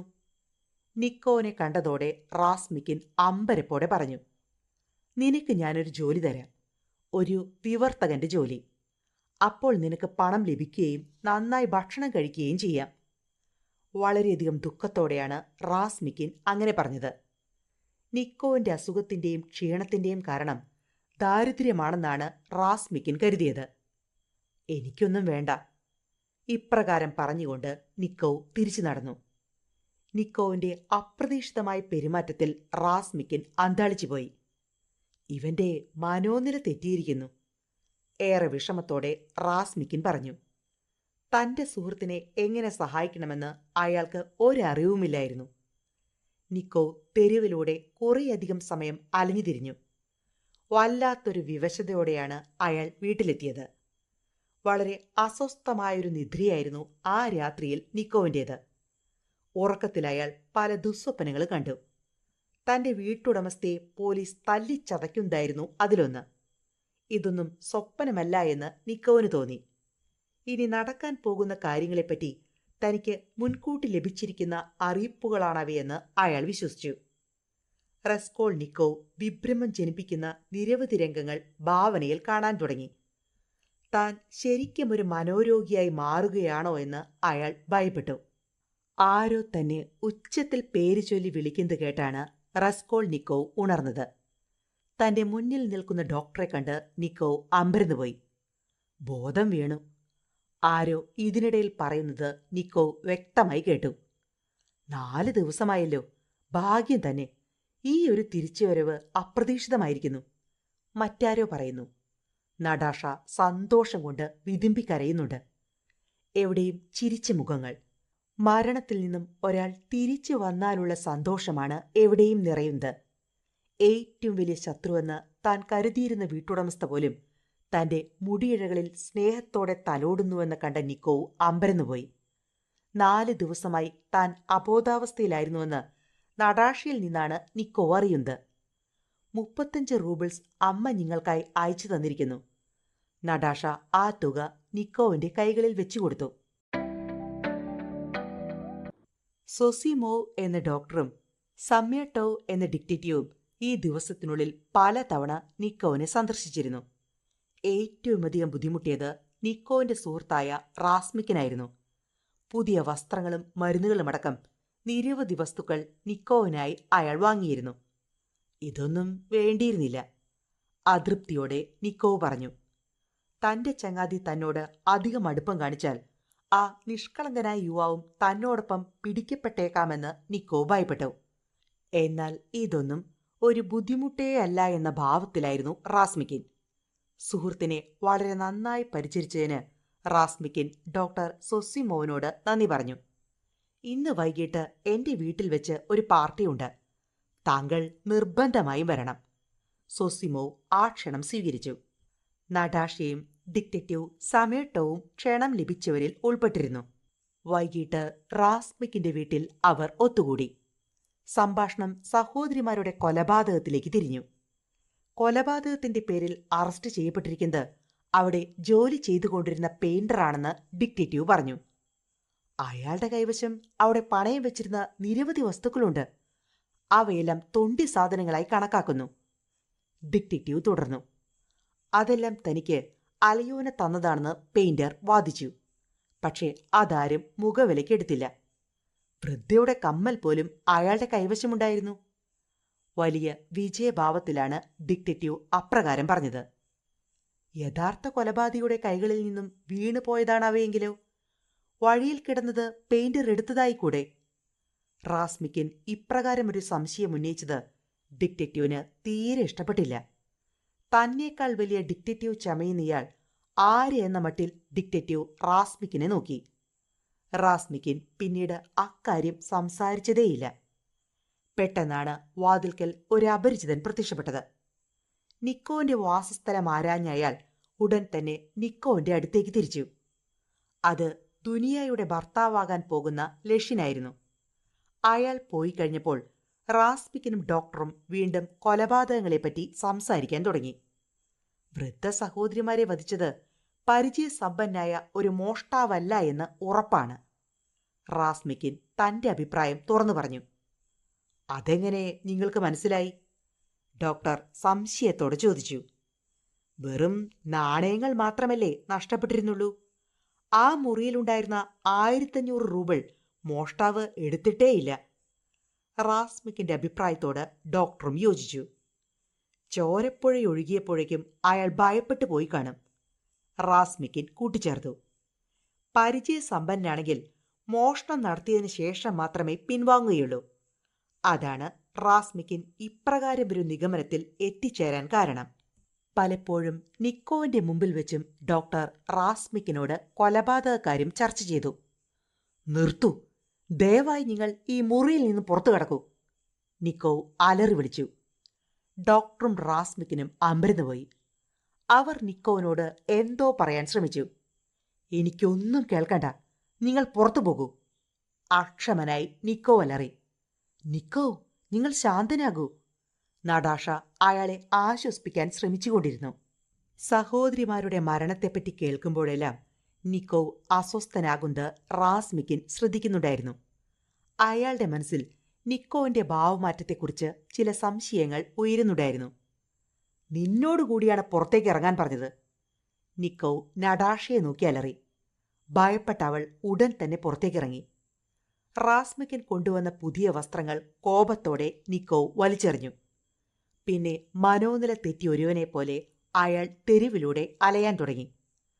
വഴിയിൽ കാണുന്ന അപരിചിതരെയെല്ലാം ചോദ്യം ചെയ്യാൻ തുടങ്ങിയ നിക്കോവിനെ കണ്ട് അവർ മൂക്കത്ത് വിരൽ വെച്ചു. കഷ്ടം, നല്ലൊരു ചെറുപ്പക്കാരനായിരുന്നു, ഭ്രാന്തനായി പോയല്ലോ. അവർക്ക് അയാളുടെ അവസ്ഥ കണ്ട് ദുഃഖം തോന്നി. ഒരു കഫേയിലേക്ക് പ്രവേശിച്ച നിക്കോ ഒരു കപ്പ് കാപ്പിക്ക് ഓർഡർ നൽകി. എന്നിട്ട് തന്റെ മുമ്പിലുണ്ടായിരുന്ന പത്രം കയ്യിലെടുത്തു. ഹേയ് നിക്കോ, നിങ്ങളുടെ ആരോഗ്യ പ്രശ്നങ്ങളെല്ലാം മാറിയല്ലോ അല്ലേ? തൊട്ടടുത്തായിരുന്ന മധ്യവയസ്കൻ ചോദിച്ചു. നിക്കോ അപരിചിത ഭാവത്തിൽ തലയുയർത്തി. ഞാൻ സമീട്ടോ, ഡിറ്റക്റ്റീവാണ്, അയാൾ സ്വയം പരിചയപ്പെടുത്തി. നിക്കോ കിടപ്പിലായപ്പോൾ അയാളെ കാണുവാനായി അവിടെ എത്തിയ കാര്യവും സമീട്ടോ നിക്കോവിനെ ഓർമ്മിപ്പിച്ചു. നിക്കോന്റെ മുഖത്ത് കോപവും പരിഭ്രാന്തിയും നിറഞ്ഞു. നിങ്ങൾക്ക് കൊലപാതകത്തെപ്പറ്റി എന്തറിയാം? ഡിറ്റക്റ്റീവ് ഒന്ന് പരിങ്ങി. ഇപ്രകാരം ഒരു ഭാവമാറ്റം നിക്കോയിൽ നിന്നും അയാൾ ഒട്ടും പ്രതീക്ഷിച്ചിരുന്നില്ല. നിരപരാധികളെ തുറങ്കിലടയ്ക്കുന്നവരാണ് നിങ്ങൾ കുറ്റാന്വേഷകർ. നിക്കോ സമീട്ടോവിനെ കുറ്റപ്പെടുത്തിക്കൊണ്ടിരുന്നു. ഡിറ്റക്റ്റീവിന് നിക്കോവിന്റെ പെരുമാറ്റത്തിൽ സംശയം തോന്നി. എന്നാൽ പിന്നീടുള്ള പെരുമാറ്റം കണ്ട് അയാൾക്ക് ഭ്രാന്ത് തന്നെയാണെന്ന് സമീട്ടോ ഉറപ്പിച്ചു. ചെറുപ്പക്കാരനായ നിക്കോവിന് ഈ അവസ്ഥ വന്നതിൽ ഡിറ്റക്റ്റീവിനും ദുഃഖം തോന്നി. കഫേയിൽ നിന്നും അതിയായ കോപത്തോടെ ചാടിയിറങ്ങിയ നിക്കോവിന്റെ മുമ്പിലേക്ക് റാസ്മിക്കിനെത്തി. വരൂ, നമുക്ക് അല്പസമയം കൂടി ഇവിടെ ചെലവഴിച്ചിട്ട് പോകാം. റാസ്മിക്കിൻ നിക്കോവിനെ വീണ്ടും കഫേയിലേക്ക് ക്ഷണിച്ചു. എന്നാൽ വളരെ പരുഷമായ രീതിയിലാണ് നിക്കോ പ്രതികരിച്ചത്. ഞാൻ എനിക്ക് തോന്നുന്നത് പോലെ ചെയ്തു കൊള്ളാം. ഇപ്രകാരം പറഞ്ഞുകൊണ്ട് നിക്കോ തെരുവിലൂടെ പാഞ്ഞു. ഒരു പാലത്തിലൂടെ വേഗത്തിൽ നീങ്ങിയ നിക്കോ ഒരു കാഴ്ച കണ്ട് ഞെട്ടി. തന്റെ മുമ്പിലൂടെ പോയിക്കൊണ്ടിരുന്ന ആൾ പുഴയിലേക്ക് എടുത്തു ചാടുന്നു. ഒരുപക്ഷെ എന്നെപ്പോലൊരു കൊലപാതകിയായിരിക്കും അയാളും. പുച്ഛത്തോടെ നിക്കോ ചിന്തിച്ചു. ഒരുപക്ഷെ തന്റെ ജീവിതവും ഇപ്രകാരം അവസാനിപ്പിക്കാനുള്ളതാണെന്ന് അയാൾ കരുതി. അർദ്ധബോധാവസ്ഥയിൽ നിക്കോ ചെന്ന് കയറിയത് കൊല്ലപ്പെട്ട വൃദ്ധ സഹോദരിമാരുടെ അപ്പാർട്ട്മെന്റിലാണ്. 2 ജോലിക്കാർ വീട് പെയിന്റ് ചെയ്തുകൊണ്ടിരിക്കുന്നു. നിക്കോവിന്റെ കണ്ണുകൾ ചോരപ്പാടുകൾ തിരഞ്ഞു. എവിടെ ചോരപ്പാടുകൾ? രോഷത്തോടെ നിക്കോ ചോദിച്ചു. ഞങ്ങൾ സ്ഥലം വൃത്തിയാക്കിയപ്പോൾ കറകൾ മാഞ്ഞു, സൗമ്യഭാവത്തിൽ ജോലിക്കാർ മറുപടി പറഞ്ഞു. തറ വൃത്തിയാക്കാൻ ആര് പറഞ്ഞു? നിക്കോവിന്റെ ചോദ്യം കേട്ട ജോലിക്കാർ അമ്പരന്നുപോയി. ഭ്രാന്തനെന്ന് കരുതി നിക്കോവിനെ അവർ വീട്ടിൽ നിന്നും പുറത്താക്കി. ഇപ്രകാരം അസ്വസ്ഥനായി നീങ്ങുമ്പോഴാണ് നിക്കോ തെരുവിൽ ഒരാൾക്കൂട്ടം കണ്ടത്. അത് എന്താണെന്നറിയാനുള്ള ആകാംക്ഷയോടെ നിക്കോ അവിടേക്ക് ചെന്നു. പാതയോരത്ത് ദേഹമാസകലം മുറിവ് പറ്റിയ ഒരു വൃദ്ധൻ കിടക്കുന്നു. ഏതോ കുതിരവണ്ടിയിൽ നിന്നും വീണതാണ്, വഴിയാത്രക്കാരിൽ ഒരാൾ പറയുന്നത് നിക്കോ കേട്ടു. മരണാസന്നായി കിടക്കുന്ന ആ വൃദ്ധന്റെ മുഖം കണ്ട നിക്കോ ഞെട്ടിപ്പോയി. മർമലദേവ്? പിന്നെ നിക്കോ ഒട്ടും താമസിച്ചില്ല, അയാളെ താങ്ങിയെടുത്തു. നിറക്കണ്ണുകളോടെ കാത്രീന മർമലദേവനെ കിടക്കയിലേക്ക് കിടത്തി. നിക്കോ ഡോക്ടറെ വിളിക്കാൻ ഓടി. പ്രതീക്ഷയില്ല. ഡോക്ടർ വിധിയെഴുതി. മർമലദേവന്റെ മിഴികൾ നിറഞ്ഞൊഴുകി. അയാൾ കൈകൾ കൂപ്പി. പ്രാർത്ഥനാ നിർഭരമായ രീതിയിൽ അയാളുടെ മിഴികളടഞ്ഞു. എനിക്കൊരു പുരോഹിതനെ കാണണം, അയാൾ പതുക്കെ പിറുപിറുത്തു. നിക്കോ പുരോഹിതന്റെ അടുത്തേക്കോടി. മർമലദേവ് പുത്രിയായ സോണിയുടെ കൈകളിൽ കിടന്ന് ജീവൻ വെടിഞ്ഞു. നിങ്ങൾ ഇതെടുത്തുകൊള്ളൂ. നിക്കോ 20 റൂബിൾ കാതറീനയ്ക്ക് നൽകി. സാധിക്കുമ്പോഴെല്ലാം ഇനിയും നിങ്ങളെ ഞാൻ സഹായിക്കാം, നിക്കോ വാഗ്ദാനം ചെയ്തു. തുടർന്ന് അയാൾ വീടിന് പുറത്തേക്കിറങ്ങി. നിൽക്കൂ, നല്ലവനായ നിങ്ങളുടെ പേരെന്താണെന്ന് ചോദിക്കാൻ ചേച്ചി പറഞ്ഞു. സോണിയുടെ അനുജത്തിയായ പോളങ്കയാണ് ഓടിവന്നത്. നിക്കോ തന്റെ പേര് വെളിപ്പെടുത്തുന്നതിന് പകരം അവളെ നോക്കിയൊന്ന് പുഞ്ചിരിച്ചു. പിന്നെ അയാൾ നടന്നു നീങ്ങി. തന്റെ പാപക്കറയുടെ ചെറിയൊരംശം നീക്കപ്പെട്ടിരിക്കുന്നുവെന്ന് നിക്കോവിന് തോന്നി. സുഹൃത്തായ റാസ്മിക്കിനോട് ദേഷ്യപ്പെട്ടതിൽ അയാൾക്ക് വളരെയധികം ദുഃഖം തോന്നി. എന്നാൽ റാസ്മിക്കിൻ യാതൊരു പരിഭവമില്ലാതെയാണ് നിക്കോവിനെ സ്വീകരിച്ചത്. ഡോക്ടറും ഡിറ്റക്റ്റീവും നിങ്ങൾക്ക് ഭ്രാന്താണെന്നാണ് കരുതിയിരിക്കുന്നത്. സത്യത്തിൽ അവർ മാത്രമല്ല, ആരും അയാളുടെ അപ്പോഴത്തെ പെരുമാറ്റ രീതികൾ കണ്ടാൽ അപ്രകാരം സംശയിച്ചു പോകും. അത് റെസ്കോൾനിക്കോവിനും അറിയാമായിരുന്നു. തങ്ങളുടെ ചില സംശയങ്ങളെപ്പറ്റി റാസ്മിക്കിൻ നിക്കോവിനെ അറിയിച്ചപ്പോൾ അയാളുടെ ഭാവം മാറി. നിങ്ങൾ കൊല്ലപ്പെട്ട സഹോദരിമാരെപ്പറ്റി പറയുമ്പോൾ അത്യധികം കോപാകുലനും പരിഭ്രാന്തനുമാകുന്നു. ദേഹമാസകലം തളരുന്നതുപോലെ നിക്കോവിന് തോന്നി. തന്റെ മേൽ സംശയത്തിന്റെ മുനകൾ നീളുന്നത് അയാൾ മനസ്സിലാക്കി. അവശനായ നിക്കോ വളരെ ദയനീയമായി റാസ്മിക്കിനെ നോക്കി. നിക്കോവിന്റെ അവസ്ഥ വീണ്ടും വഷളാകുന്നു എന്ന് കണ്ട് റാസ്മിക്കിൻ അയാളോടൊപ്പം വീട്ടിലേക്ക് ചെന്നു. വീട്ടിൽ 2 പേർ നിക്കോവിനെ പ്രതീക്ഷിച്ച് ഇരിപ്പുണ്ടായിരുന്നു. അമ്മയും സഹോദരിയുമായിരുന്നു അവർ. എന്റെ മോനെ, നിനക്കിത് എന്തു പറ്റി? വിങ്ങി പൊട്ടിക്കൊണ്ട് അമ്മ ചോദിച്ചു. അമ്മയുടെ ചോദ്യം കേട്ട നിക്കോ തളർന്നു വീണു. കൂടുതൽ ചോദ്യങ്ങൾ ചോദിച്ച് നിക്കോവിനെ വിഷമിപ്പിക്കരുതെന്ന് റാസ്മിക്കിൻ അമ്മയോട് ആംഗ്യ രൂപത്തിൽ ആവശ്യപ്പെട്ടു. അമ്മയെയും സഹോദരിയെയും മുമ്പിൽ കാണുമ്പോഴെല്ലാം റെസ്കോൾനിക്കോ വളരെയധികം അസ്വസ്ഥനായി. നിങ്ങളിപ്പോൾ അയാളെ കാണേണ്ട. നിക്കോവിന്റെ അവസ്ഥ അവരെ കാണുമ്പോൾ കൂടുതൽ വഷളാവുകയാണെന്ന് മനസ്സിലാക്കിയ റാസ്മിക്കിൻ പറഞ്ഞു. വളരെ ദുഃഖത്തോടെയാണ് അവർ ആ മുറിയിൽ നിന്നും പുറത്തേക്കിറങ്ങിയത്. ഇതിനിടയിൽ ദുനിയയ്ക്ക് ഒരു ഉപദേശം നൽകാനും നിക്കോ മടിച്ചില്ല. നീ ആ ലക്ഷ്യനെ ഒരു കാരണവശാലും വിവാഹം കഴിക്കരുത്. അമ്മയും സഹോദരിയും ആ ഉപദേശത്തിൽ വളരെയധികം അസ്വസ്ഥരായിരുന്നു. ആ ഉപദേശം നന്നായെന്ന് റാസ്മിക്കിന് തോന്നി. അഹങ്കാരിയും വൃത്തികെട്ട ശീലങ്ങളുമുള്ള ലഷ്യൻ ഒരിക്കലും സുന്ദരിയും സുശീലയുമായി ദുനിയയ്ക്ക് ചേരില്ലെന്ന് അയാൾക്ക് തോന്നി. ദുനിയയുടെ പെരുമാറ്റത്തിലും ഭംഗിയിലും റാസ്മിക്കിൻ അങ്ങേയറ്റം ആകർഷിക്കപ്പെട്ടിരുന്നു. തനിക്ക് ചേരുന്ന പെൺകുട്ടിയാണ് ദുനിയെന്ന് അയാൾക്ക് തോന്നി. റാസ്മിക്കിൻ വീണ്ടും ദുനിയെയും അവളുടെ അമ്മയെയും കണ്ടു. റാസ്മിക്കിനെ കാണുമ്പോൾ അവർ സന്തോഷിക്കുന്നുവെന്ന് അയാൾക്ക് മനസ്സിലായി. നല്ലൊരു ചെറുപ്പക്കാരൻ. നിക്കോന് ഇപ്രകാരമൊരു സുഹൃത്തിനെ നൽകിയതിന് ദൈവത്തിന് സ്തുതി, അമ്മ ഇടയ്ക്കിടെ പറഞ്ഞുകൊണ്ടിരുന്നു. ലക്ഷ്യന്റെ ഇടപെടൽ ദുസ്സഹമായ രീതിയിലേക്ക് മാറുന്നതായി ദുനിയയ്ക്ക് മനസ്സിലായി. അയാളുടെ കത്തുകളിൽ ഭീഷണിയുടെ സ്വരമുണ്ടായിരുന്നു. ഇനി നിങ്ങൾ നിക്കോവിനെ കാണരുത്. ഇപ്രകാരം വളരെ കർക്കശമായ ഭാഷയിലാണ് ലഷ്യൻ കത്തുകൾ എഴുതിയിരുന്നത്. നിക്കോവിന് ഭ്രാന്താണ്. അവൻ തന്റെ പണത്തിന്റെ നല്ലൊരു ഭാഗം മർമലദേവ് എന്ന തെണ്ടിയുടെ കുടുംബത്തിന് നൽകിയിരിക്കുകയാണ്. ലഷ്യന്റെ കത്തുകളിൽ നിക്കോവിനോടുള്ള വെറുപ്പ് കൂടിക്കൂടി വരുന്നുവെന്ന് ദുനിയ മനസ്സിലാക്കി. മാത്രമല്ല, റാസ്മിക്കിൻ എന്ന സുന്ദരനായ ചെറുപ്പക്കാരനിലേക്ക് അവൾ ഇതിനോടകം ആകർഷിക്കപ്പെടുകയും ചെയ്തിരുന്നു. നിങ്ങളിക്കാര്യം നിക്കോവിനെ അറിയിക്കൂ, റാസ്മിക്കിൻ ആവശ്യപ്പെട്ടു. ദുനിയെ എത്രയും വേഗം സ്വന്തമാക്കാൻ അയാളുടെ ഹൃദയം തുടിച്ചു. റെസ്കോൾനിക്കോവിന്റെ അവസ്ഥ മെച്ചപ്പെട്ടിരുന്നു. അയാൾ ഡോക്ടർ സെസിമോനോടും റാസ്മിക്കിനോടും തന്റെ മോശമായ പെരുമാറ്റത്തിന്റെ പേരിൽ ക്ഷമ ചോദിച്ചു. അതൊക്കെ അപ്പോൾ തന്നെ താൻ മറന്നു കഴിഞ്ഞുവെന്ന് റാസ്മിക്കിൻ നിക്കോവിനെ അറിയിച്ചു. റെസ്കോൾനിക്കോവിന്റെ സ്വഭാവത്തിൽ വളരെയധികം പുരോഗതിയുണ്ടായി. അമ്മ എനിക്ക് തന്ന പണത്തിൽ നല്ലൊരു ഭാഗം ഞാൻ പരേതനായ മർമലദേവന്റെ കുടുംബത്തിന് കൊടുത്തു. അമ്മ എന്നോട് ക്ഷമിക്കണം. നിക്കോ തന്റെ അമ്മയോട് ക്ഷമ ചോദിച്ചു. അത് ഒരു നല്ല കാര്യമല്ലേ മോനെ? കണ്ണീരോടെയാണ് അമ്മ അപ്രകാരം പറഞ്ഞത്. തന്റെ മകൻ സുബോധത്തിലേക്ക് തിരിച്ചു വരുന്നതിൽ ആ അമ്മ വളരെയധികം സന്തോഷിച്ചു. നീ ലക്ഷ്യനെ വിവാഹം കഴിക്കരുത്, ദുനിയോട് നിക്കോ വീണ്ടും ആവശ്യപ്പെട്ടു. ലഷ്യൻ നിക്കോവിനെക്കുറിച്ച് കത്തിലെഴുതിയ കാര്യങ്ങളും അവർ വിശദമായി ചർച്ച ചെയ്തു. ഈ സമയം പുറത്ത് ഒരു പെൺകുട്ടിയുടെ ശബ്ദം കേട്ടു. ദുനിയ, ആരാണെന്ന് നോക്കൂ, നിക്കോ ആവശ്യപ്പെട്ടു. അപ്പോഴേക്കും സോണിയ ഒരൽപ്പം സങ്കോചത്തോടെ അകത്തേക്ക് വന്നു. സോണിയ വരൂ. സോണിയെ കണ്ടതും നിക്കോവിന്റെ മുഖത്ത് സന്തോഷം നിറഞ്ഞു. പിതാവിന്റെ ഓർമ്മയ്ക്കായി പള്ളിയിലൊരു പ്രാർത്ഥനയുണ്ട്. അങ്ങയെ ക്ഷണിക്കാൻ വന്നതാണ്. വളരെയധികം ഭവ്യതയോടെയാണ് സോണിയ അപ്രകാരം പറഞ്ഞത്. അവൾ ആ മുറിയിലാകെ കണ്ണോടിച്ചു. ഇത്രയും ദരിദ്രനായ ഒരാളാണ് തന്നോട് ദയ തോന്നി തുക നൽകിയതെന്നറിഞ്ഞ അവൾ അതിശയിച്ചുപോയി. നിക്കോവിനോടുള്ള അവളുടെ ആദരവ് വർദ്ധിക്കുകയും ചെയ്തു. അവരെല്ലാവരും അവിടെ നിന്ന് പോയപ്പോൾ നിക്കോ തന്റെ സുഹൃത്തായ റാസ്മിക്കിനെ വിളിച്ചു. എന്റെ വാച്ച് കൊല്ലപ്പെട്ട അലിയോനയുടെ പക്കൽ പണയം വെച്ചിരുന്നു. അത് തിരിച്ചു കിട്ടാനുള്ള നടപടി ഉടൻ തന്നെ ചെയ്യണം. കേസിന്റെ ചുമതലയുള്ള മജിസ്ട്രേറ്റായ വോൾഫ്രിയോട് ഇക്കാര്യം താൻ സംസാരിക്കാമെന്ന് റാസ്മിക്കിൻ ഉറപ്പു നൽകി. നിക്കോ ഇതിനിടയിൽ റാസ്മിക്കിനെ കളിയാക്കാനും മറന്നില്ല. നിങ്ങൾ എന്റെ സഹോദരിയുടെ സൗന്ദര്യത്തിൽ മയങ്ങിപ്പോയി അല്ലേ?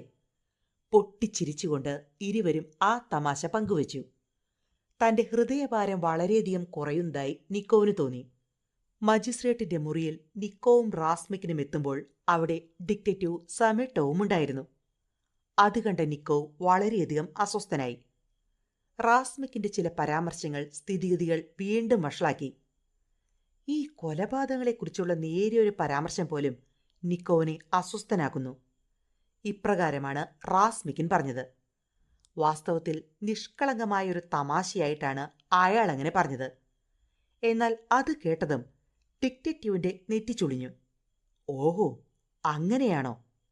വല്ലാത്തൊരു ഭാവത്തോടെ അയാൾ നിക്കോവിനെ നോക്കി.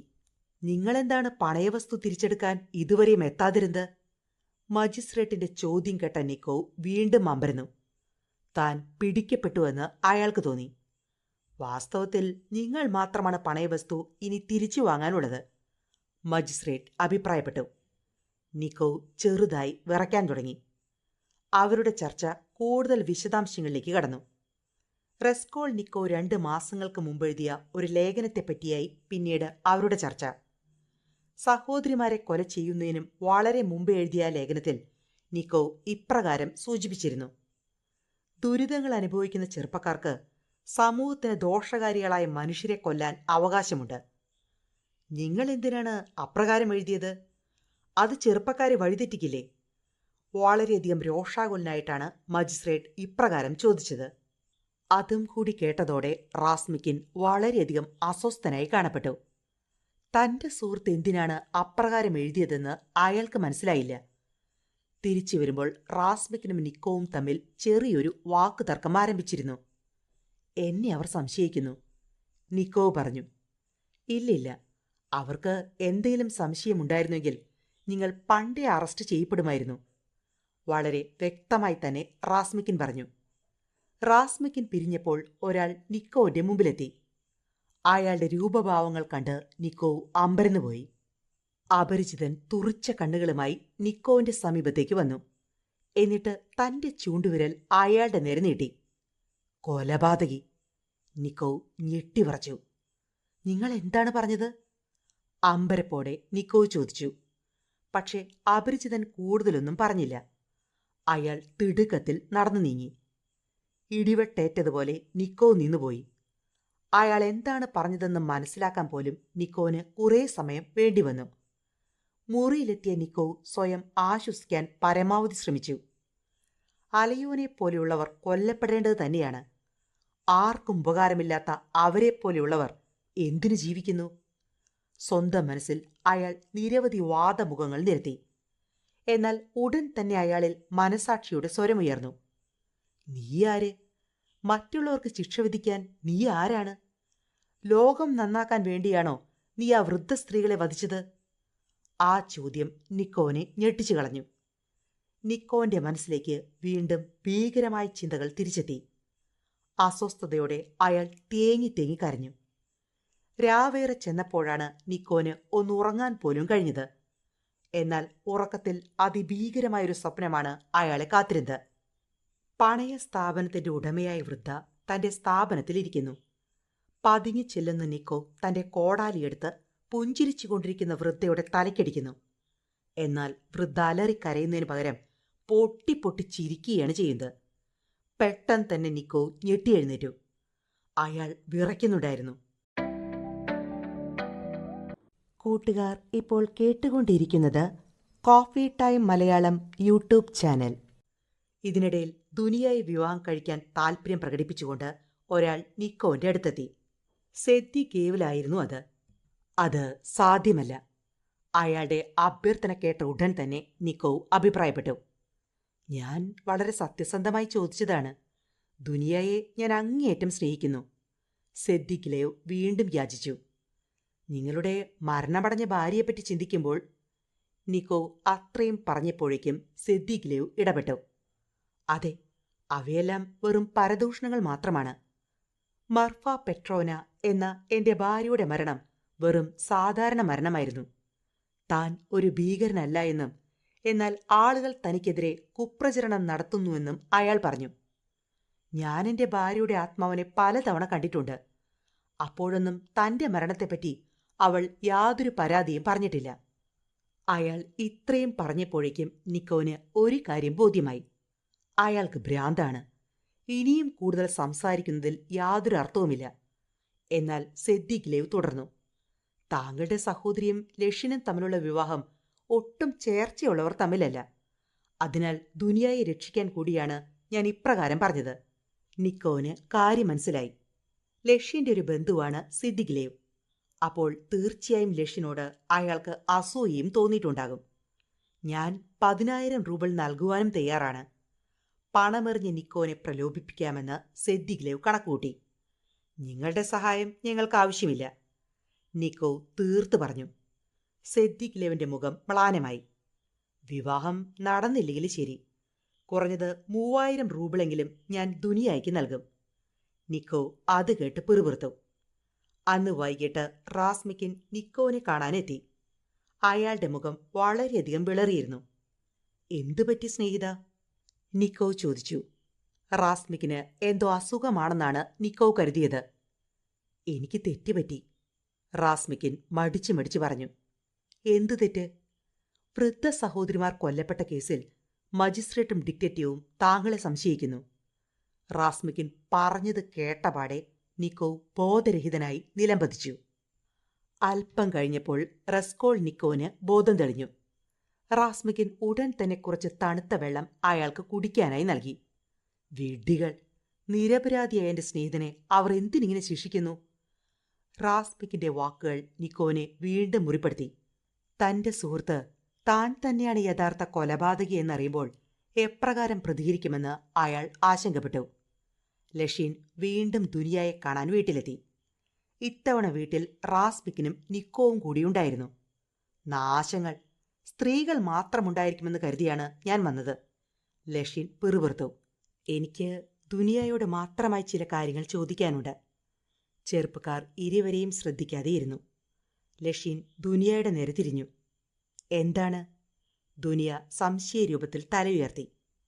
എന്റെ ബന്ധുവായ സിദ്ദിഗ്ലേവ് നിന്നെ കാണാൻ ഇവിടെ വന്നിരുന്നുവോ? ഉവ്. അയാൾ എന്തിനാണ് വന്നത്? എന്നോട് വിവാഹാഭ്യർത്ഥന നടത്താൻ, വളരെ സാധാരണ മട്ടിൽ ദുനിയ പറഞ്ഞു. ലജ്ജാവതിയായി തന്റെ സഹോദരിക്ക് ഇപ്രകാരം സംസാരിക്കാനുള്ള തന്റെ ഇടം എവിടെ നിന്നും കിട്ടിയെന്ന് നിക്കോ ആശ്ചര്യപ്പെട്ടു. ഒരുപക്ഷെ റാസ്മിക്കിൻ അവിടെ ഉള്ളതുകൊണ്ടായിരിക്കാമെന്ന് അയാൾക്ക് തോന്നി. നിക്കോ പറഞ്ഞു. സിദ്ദിഗ്ലേവ് ദുനിയയ്ക്ക് 3,000 റൂബിൾ നൽകാമെന്ന് ഏറ്റിട്ടുണ്ട്. അതയാളുടെ ഭാര്യയുടെ വിൽപ്പത്രത്തിൽ പറഞ്ഞിരിക്കുന്നതാണ്. മരണശേഷം തന്റെ സ്വത്ത് ഭർത്താവിന്റെ 2ാം ഭാര്യയ്ക്കാണെന്ന് അവർ മരണപത്രത്തിൽ പറഞ്ഞിട്ടുണ്ട്, ലഷീൻ തിരിച്ചടിച്ചു. നിങ്ങൾ ദയവായി ഇവിടെ നിന്നൊന്ന് പോയി തരാമോ? സഹികെട്ട ദുനിയ പറഞ്ഞു. എന്നാൽ ആ ചോദ്യം കേട്ട ലഷീൻ കോപം കൊണ്ട് വിറച്ചു. അപ്പോൾ നീ അവനെ വിവാഹം കഴിക്കാൻ തീരുമാനിച്ചു അല്ലേ? തുടർന്ന് കാര്യമായൊരു വഴക്ക് തന്നെ അവിടെ അരങ്ങേറി. അമ്മയും നിക്കോവും ദുനിയായും ഒരു വശത്തും ലഷീൻ മറുവശത്തുമായി പൊരിഞ്ഞൊരു വാക്പോരാട്ടം തന്നെയായിരുന്നു അത്. അസഭ്യവചനങ്ങൾ ഉരുവിട്ടുകൊണ്ടും താൻ അപമാനിക്കപ്പെട്ടതിൽ പകരം ചോദിക്കുമെന്ന് പ്രസ്താവിച്ചുകൊണ്ടുമാണ് ലഷീൻ അവിടെ നിന്നും ഇറങ്ങിത്തിരിച്ചത്. നീ കാരണമാണ് എനിക്ക് ദുനിയയെ നഷ്ടപ്പെട്ടത്. ലഷീന്റെ ആ വാക്കുകൾ കേട്ട നിക്കോവിന് ഒന്നും തോന്നിയില്ല. സഹോദരിയെ ആപത്തിൽ നിന്നും രക്ഷിക്കുന്നത് ഒരു സഹോദരന്റെ കടമയാണ്. അത് നിക്കോവിനറിയാം. ഈ സംഭവങ്ങളിലെല്ലാം ഏറ്റവുമധികം സന്തോഷിച്ചത് റാസ്മിക്കിനായിരുന്നു. എല്ലാ തടസ്സങ്ങളും മാറി ദുനിയ തന്റേതായി മാറാൻ പോവുകയാണെന്ന് അയാൾ ഉറച്ചു വിശ്വസിച്ചു. സിദ്ദിഗ്ലേവിനെ കരുതിയിരിക്കുക. അയാൾ 10,000 റൂബിളുമായി നിന്നെ സ്വാധീനിക്കാൻ സാധ്യതയുണ്ട്, ദുനിയയോട് തമാശയായി നിക്കോ പറഞ്ഞു. സ്വാധീനിക്കാനായി ഇങ്ങോട്ട് വരട്ടെ. ദുനിയ ആരാണെന്ന് അയാൾ അറിയും. ദുനിയയുടെ മറുപടി കേട്ട് എല്ലാവരും പൊട്ടിച്ചിരിച്ചു. റെസ്കോൾ നിക്കോ സാവധാനം റാസ്മിക്കിന്റെ അടുത്തേക്ക് ചെന്നു. ഇനി മുതൽ ഈ കുടുംബത്തിന്റെ ചുമതല താങ്കൾക്കാണ്. എനിക്ക് വളരെ ദൂരേക്ക് പോകേണ്ടതുണ്ട്. നിക്കോവിന്റെ കണ്ണുകളിൽ വല്ലാത്തൊരു ഭാവം നിറഞ്ഞിരുന്നു. റാസ്മിക്കിന് കാര്യം മനസ്സിലായി. ഇരുവരും പരസ്പരം കണ്ണിൽ നോക്കി. അല്പസമയത്തിനുള്ളിൽ റാസ്മിക്കിൻ ഒരു ഞെട്ടലോടെ തന്റെ നോട്ടം പിൻവലിച്ചു. വളരെയധികം സമാധാനത്തോടെയാണ് നിക്കോ അവിടെ നിന്നും പുറത്തേക്കിറങ്ങിയത്. തന്റെ കുടുംബത്തിനിതാ ഒരു നാഥനുണ്ടായിരിക്കുന്നു. അതും വളരെ വ്യക്തമായി താൻ അറിയുന്ന ഒരാൾ തന്നെ. നീതിമാനായ ഒരുവൻ. തന്റെ അമ്മയ്ക്ക് പറ്റിയ മകനും സഹോദരിക്ക് യോജിച്ച ഭർത്താവുമാണ് റാസ്മിക്കിനെന്ന് നിക്കോവിനറിയാം. ഇനി താൻ എങ്ങോട്ട് പോകും? റസ്കോൾനിക്കോവ് ചിന്തിച്ചു. പെട്ടെന്നാണ് സോണിയുടെ മുഖം അയാളുടെ മനസ്സിൽ നിറഞ്ഞത്. എന്തുകൊണ്ടാണെന്നറിയില്ല, സോണിയെ കാണണമെന്നുള്ള ആഗ്രഹം അയാളിൽ നിറഞ്ഞു. നിക്കോവിന്റെ അപ്രതീക്ഷിതമായ വരവിൽ സോണിയ അമ്പരന്നുപോയി. ആദിത്യ മര്യാദയോർത്ത് അവൾ നിക്കോവിനെ ഉള്ളിലേക്ക് ക്ഷണിച്ചു. ദരിദ്രമായ തന്റെ കുടുംബം അപ്പോഴും ഒരു ചോദ്യചിഹ്നമായി സോണിയുടെ മുമ്പിൽ നിലകൊള്ളുന്നുണ്ടായിരുന്നു. ആരെങ്കിലും ഞങ്ങളുടെ രക്ഷകനായി എത്തും. വളരെ ശുഭാപ്തി വിശ്വാസത്തോടെയാണ് സോണിയ അപ്രകാരം പറഞ്ഞത്. ആരെങ്കിലും എന്ന് പറഞ്ഞപ്പോൾ അവൾ നിക്കോവിനെ നോക്കിയിരുന്നു. തന്നിൽ സോണിയ പ്രതീക്ഷയർപ്പിക്കുന്നുവെന്ന് റസ്കോൾനിക്കോവിന് തോന്നി. തുടർന്ന് സോണിയുടെ സംഭാഷണം ലിസ്വത്തയിലേക്ക് തിരിഞ്ഞു. സഹോദരിമാരുടെ മരണം സോണിയെ വളരെയധികം വിഷമിപ്പിച്ചിരുന്നു. ലിസ്വത്തയ്ക്ക് ഞാനൊരു മകളെ പോലെയായിരുന്നു. ലിസ്വത്തയെക്കുറിച്ചുള്ള ഓർമ്മകൾ സോണിയ അയവിറക്കി. ഈ കൊന്തയും ബൈബിളും ലിസ്വത്തെ മരിക്കുന്നതിന് മുമ്പ് എനിക്ക് തന്നതാണ്, ദുഃഖത്തോടെ സോണിയ പറഞ്ഞു. ഈ സമയം നിക്കോവിന്റെ മനസ്സിൽ അസ്വസ്ഥത നിറയുകയായിരുന്നു. സഹോദരിമാരെ പറ്റിയുള്ള ഓരോ വാക്കും മുൾമുനകളായി അയാളുടെ ഹൃദയത്തിൽ തുളഞ്ഞുകയറി. റസ്കോൾനിക്കോവിന്റെ ചിന്തകൾ മാറി മറിഞ്ഞുകൊണ്ടിരുന്നു. സോണിയുടെ മുമ്പിൽ അയാൾ കൈകൾ കുപ്പി. ഇടയ്ക്കിടെ നിക്കോവ് വാവിട്ട് നിലവിളിച്ചു. സോണിയ ഭയപ്പെട്ടു പോയെങ്കിലും അതവൾ പുറമെ പ്രകടിപ്പിച്ചില്ല. സോണിയ, നീ എന്റെ രക്ഷകയാണ്, അർദ്ധബോധാവസ്ഥയിൽ അയാൾ പറഞ്ഞു. നീ ബൈബിൾ വായിക്കൂ. മരണമടഞ്ഞ ലാസറിനെ ദൈവം ഉയർപ്പിക്കുന്ന ഭാഗം വായിക്കൂ. ഞാനൊന്ന് കേൾക്കട്ടെ. ഉന്മാദാവസ്ഥയിൽ നിക്കോവ് സോണിയോട് ആവശ്യപ്പെട്ടു. അവളുടെ കണ്ണുകൾ നിറഞ്ഞു. അപ്പോൾ നിക്കോവിന്റെ മനസ്സ് അവൾക്ക് വായിക്കാൻ സാധിക്കുന്നുണ്ടായിരുന്നു. അവൾ ബൈബിൾ തുറന്നു. വളരെ ഹൃദയസ്പർശിയായ രീതിയിൽ സോണിയ ആ ബൈബിൾ ഭാഗം വായിച്ചു. കൈകൾ കൂപ്പി കണ്ണടച്ച് നിക്കോവ് അത് കേട്ടുനിന്നു. അവസാനം നിക്കോവ് പറഞ്ഞു, പ്രിയപ്പെട്ട സോണിയ, അധികം താമസിയാതെ ആരാണ് ലിസ്വത്തയെ കൊന്നതെന്ന് നിനക്ക് മനസ്സിലാകും. പിറ്റേന്ന് അതിരാവിലെ തന്നെ നിക്കോവ് പുറത്തേക്കിറങ്ങി. മജിസ്ട്രേറ്റിനെ കാണണം. അതായിരുന്നു നിക്കോവിന്റെ ലക്ഷ്യം. എന്റെ പണയവസ്തുക്കൾ തിരിച്ചു ലഭിക്കണം. മജിസ്ട്രേറ്റിന്റെ മുമ്പിലെത്തിയ നിക്കോവ് അപേക്ഷിച്ചു. വാസ്തവത്തിൽ അയാൾ പറയാൻ ഉദ്ദേശിച്ചിരുന്നത് അതായിരുന്നില്ല. മജിസ്ട്രേറ്റ് നിക്കോവിനോട് പല ചോദ്യങ്ങളും ചോദിച്ചുകൊണ്ടിരുന്നു. ഇപ്രകാരം തനിക്ക് അധിക സമയം പിടിച്ചു നിൽക്കാനാവില്ലെന്ന് നിക്കോവിന് ബോധ്യമായി. എത്രയും വേഗം ചോദ്യങ്ങൾ അവസാനിച്ചിരുന്നുവെങ്കിലെന്ന് അയാൾ ആശിച്ചു. ഞാൻ നിങ്ങളെ വല്ലാതെ അസ്വസ്ഥനാക്കിയല്ലേ? ഒരു ചെറു പുഞ്ചിരിയോടെ മജിസ്ട്രേറ്റ് ചോദിച്ചു. അതേ നർത്തത്തിൽ നിക്കോവ് തലയാട്ടി. നിക്കോവിനോടുള്ള ചോദ്യങ്ങൾ നിർത്തി. മരണത്തെപ്പറ്റിയുള്ള ചിന്തകൾ സ്വയം വെളിപ്പെടുത്തിക്കൊണ്ട് മുറിയിലൂടെ മജിസ്ട്രേറ്റ് നടന്നു. എന്നാൽ അപ്പോഴും ഇടയ്ക്കിടയ്ക്ക് ചില കുറുക്കിക്കൊള്ളുന്ന ചോദ്യങ്ങൾ ചോദിച്ചുകൊണ്ടിരുന്നു.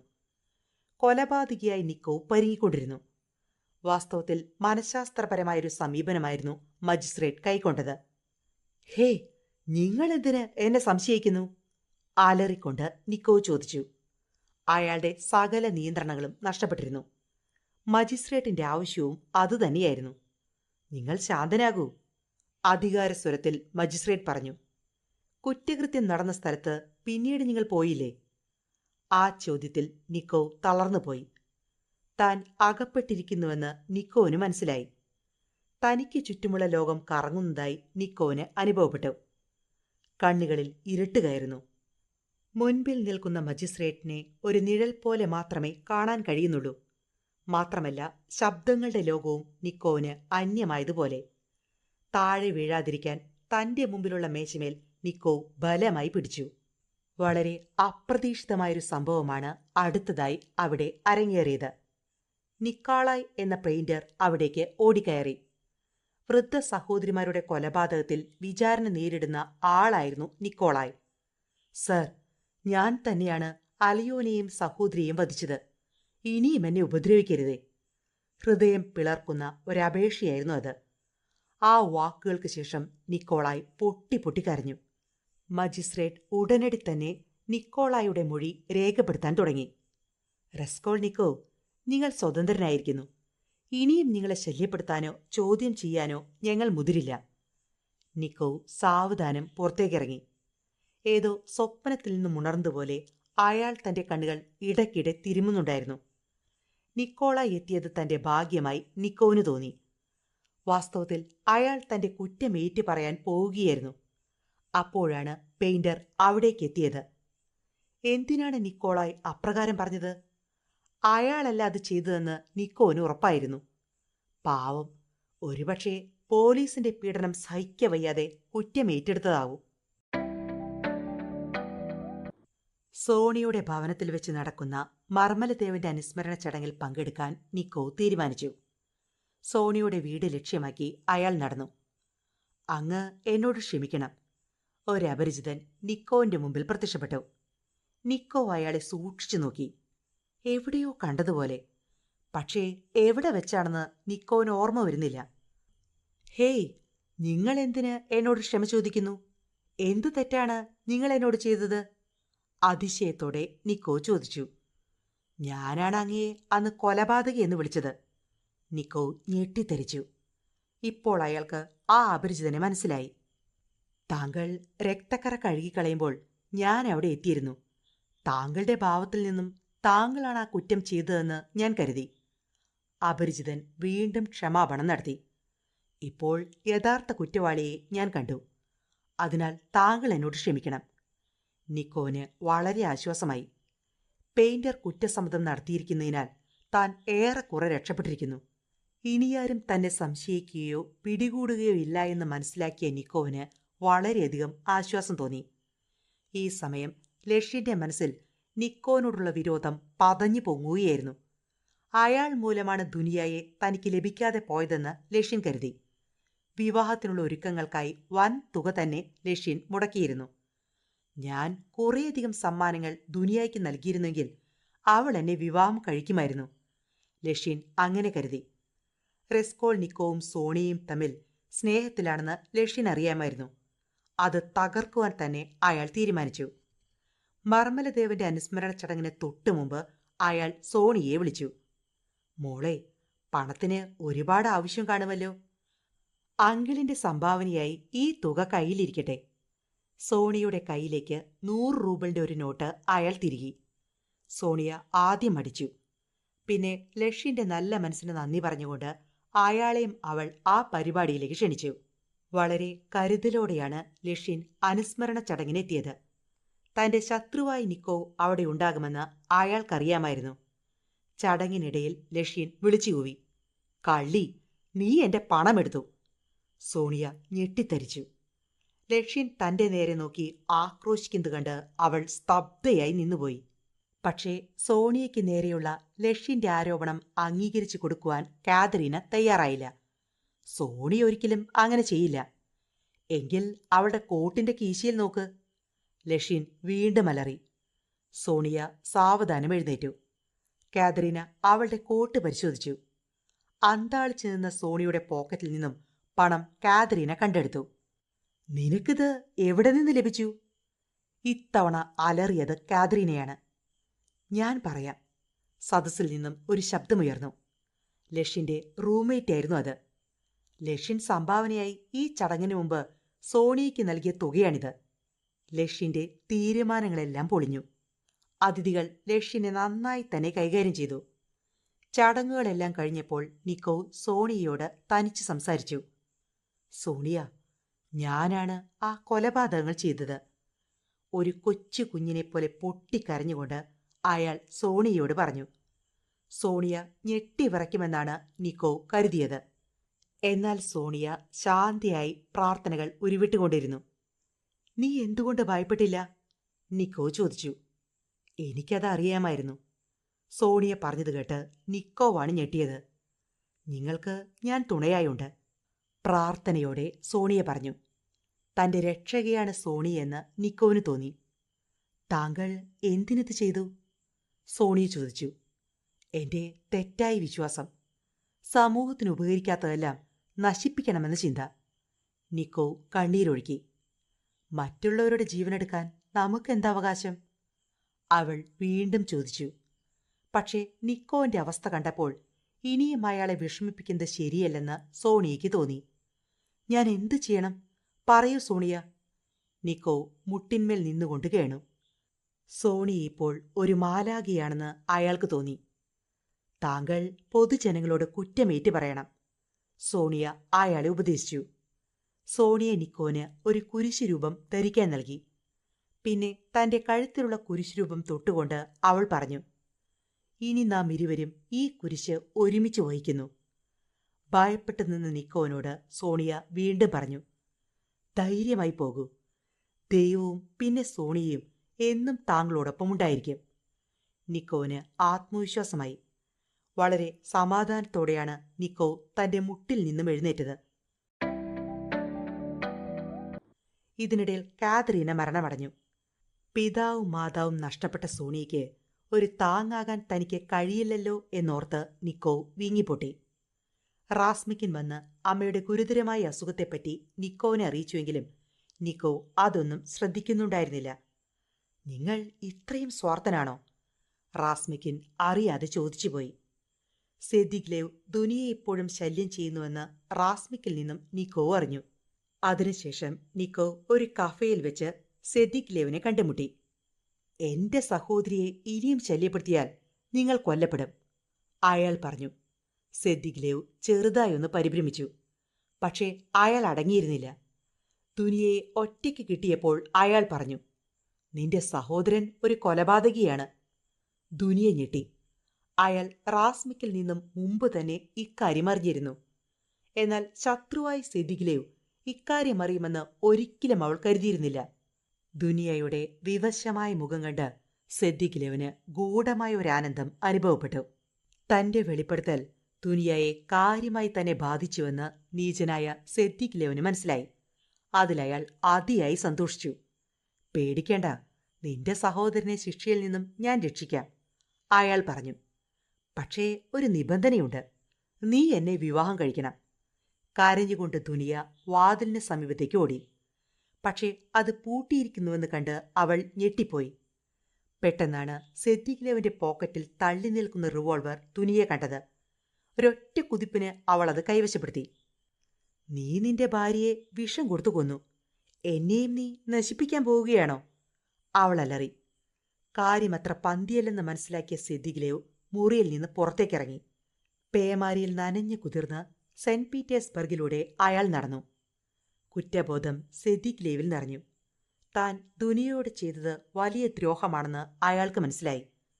പക്ഷേ ദുനിയയുടെ അടുത്തേക്ക് മടങ്ങിച്ചെന്ന് മാപ്പിരക്കാനുള്ള ശേഷി അയാൾക്കുണ്ടായില്ല.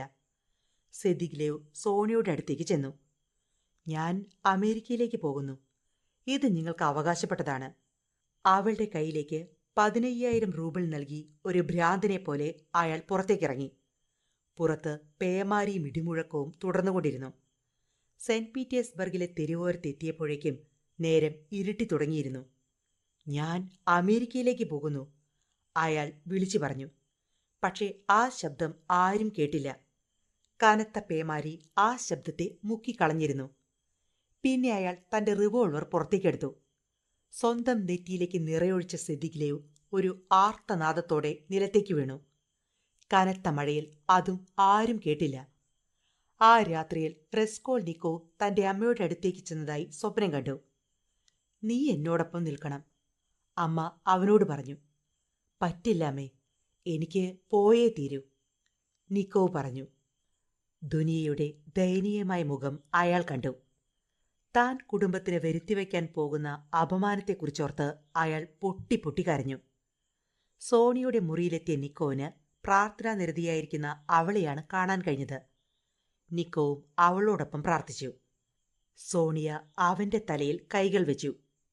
നിന്റെ മനസ്സിന് പരമമായ ശാന്തി കൈവരാൻ പോകുന്നു, അവൾ മന്ത്രിച്ചു. പിന്നെ നിക്കോ വൈകിയില്ല. പോലീസ് സ്റ്റേഷനിലേക്ക് ഉറച്ച കാൽവെപ്പുകളോടെ അയാൾ നീങ്ങി. പൊതുസ്ഥലത്ത് വെച്ച് നിങ്ങൾ ഈ കുറ്റം ഏറ്റുപറയണം. അതാണ് നിങ്ങൾ സ്വയം ഏറ്റുവാങ്ങുന്ന ശിക്ഷ.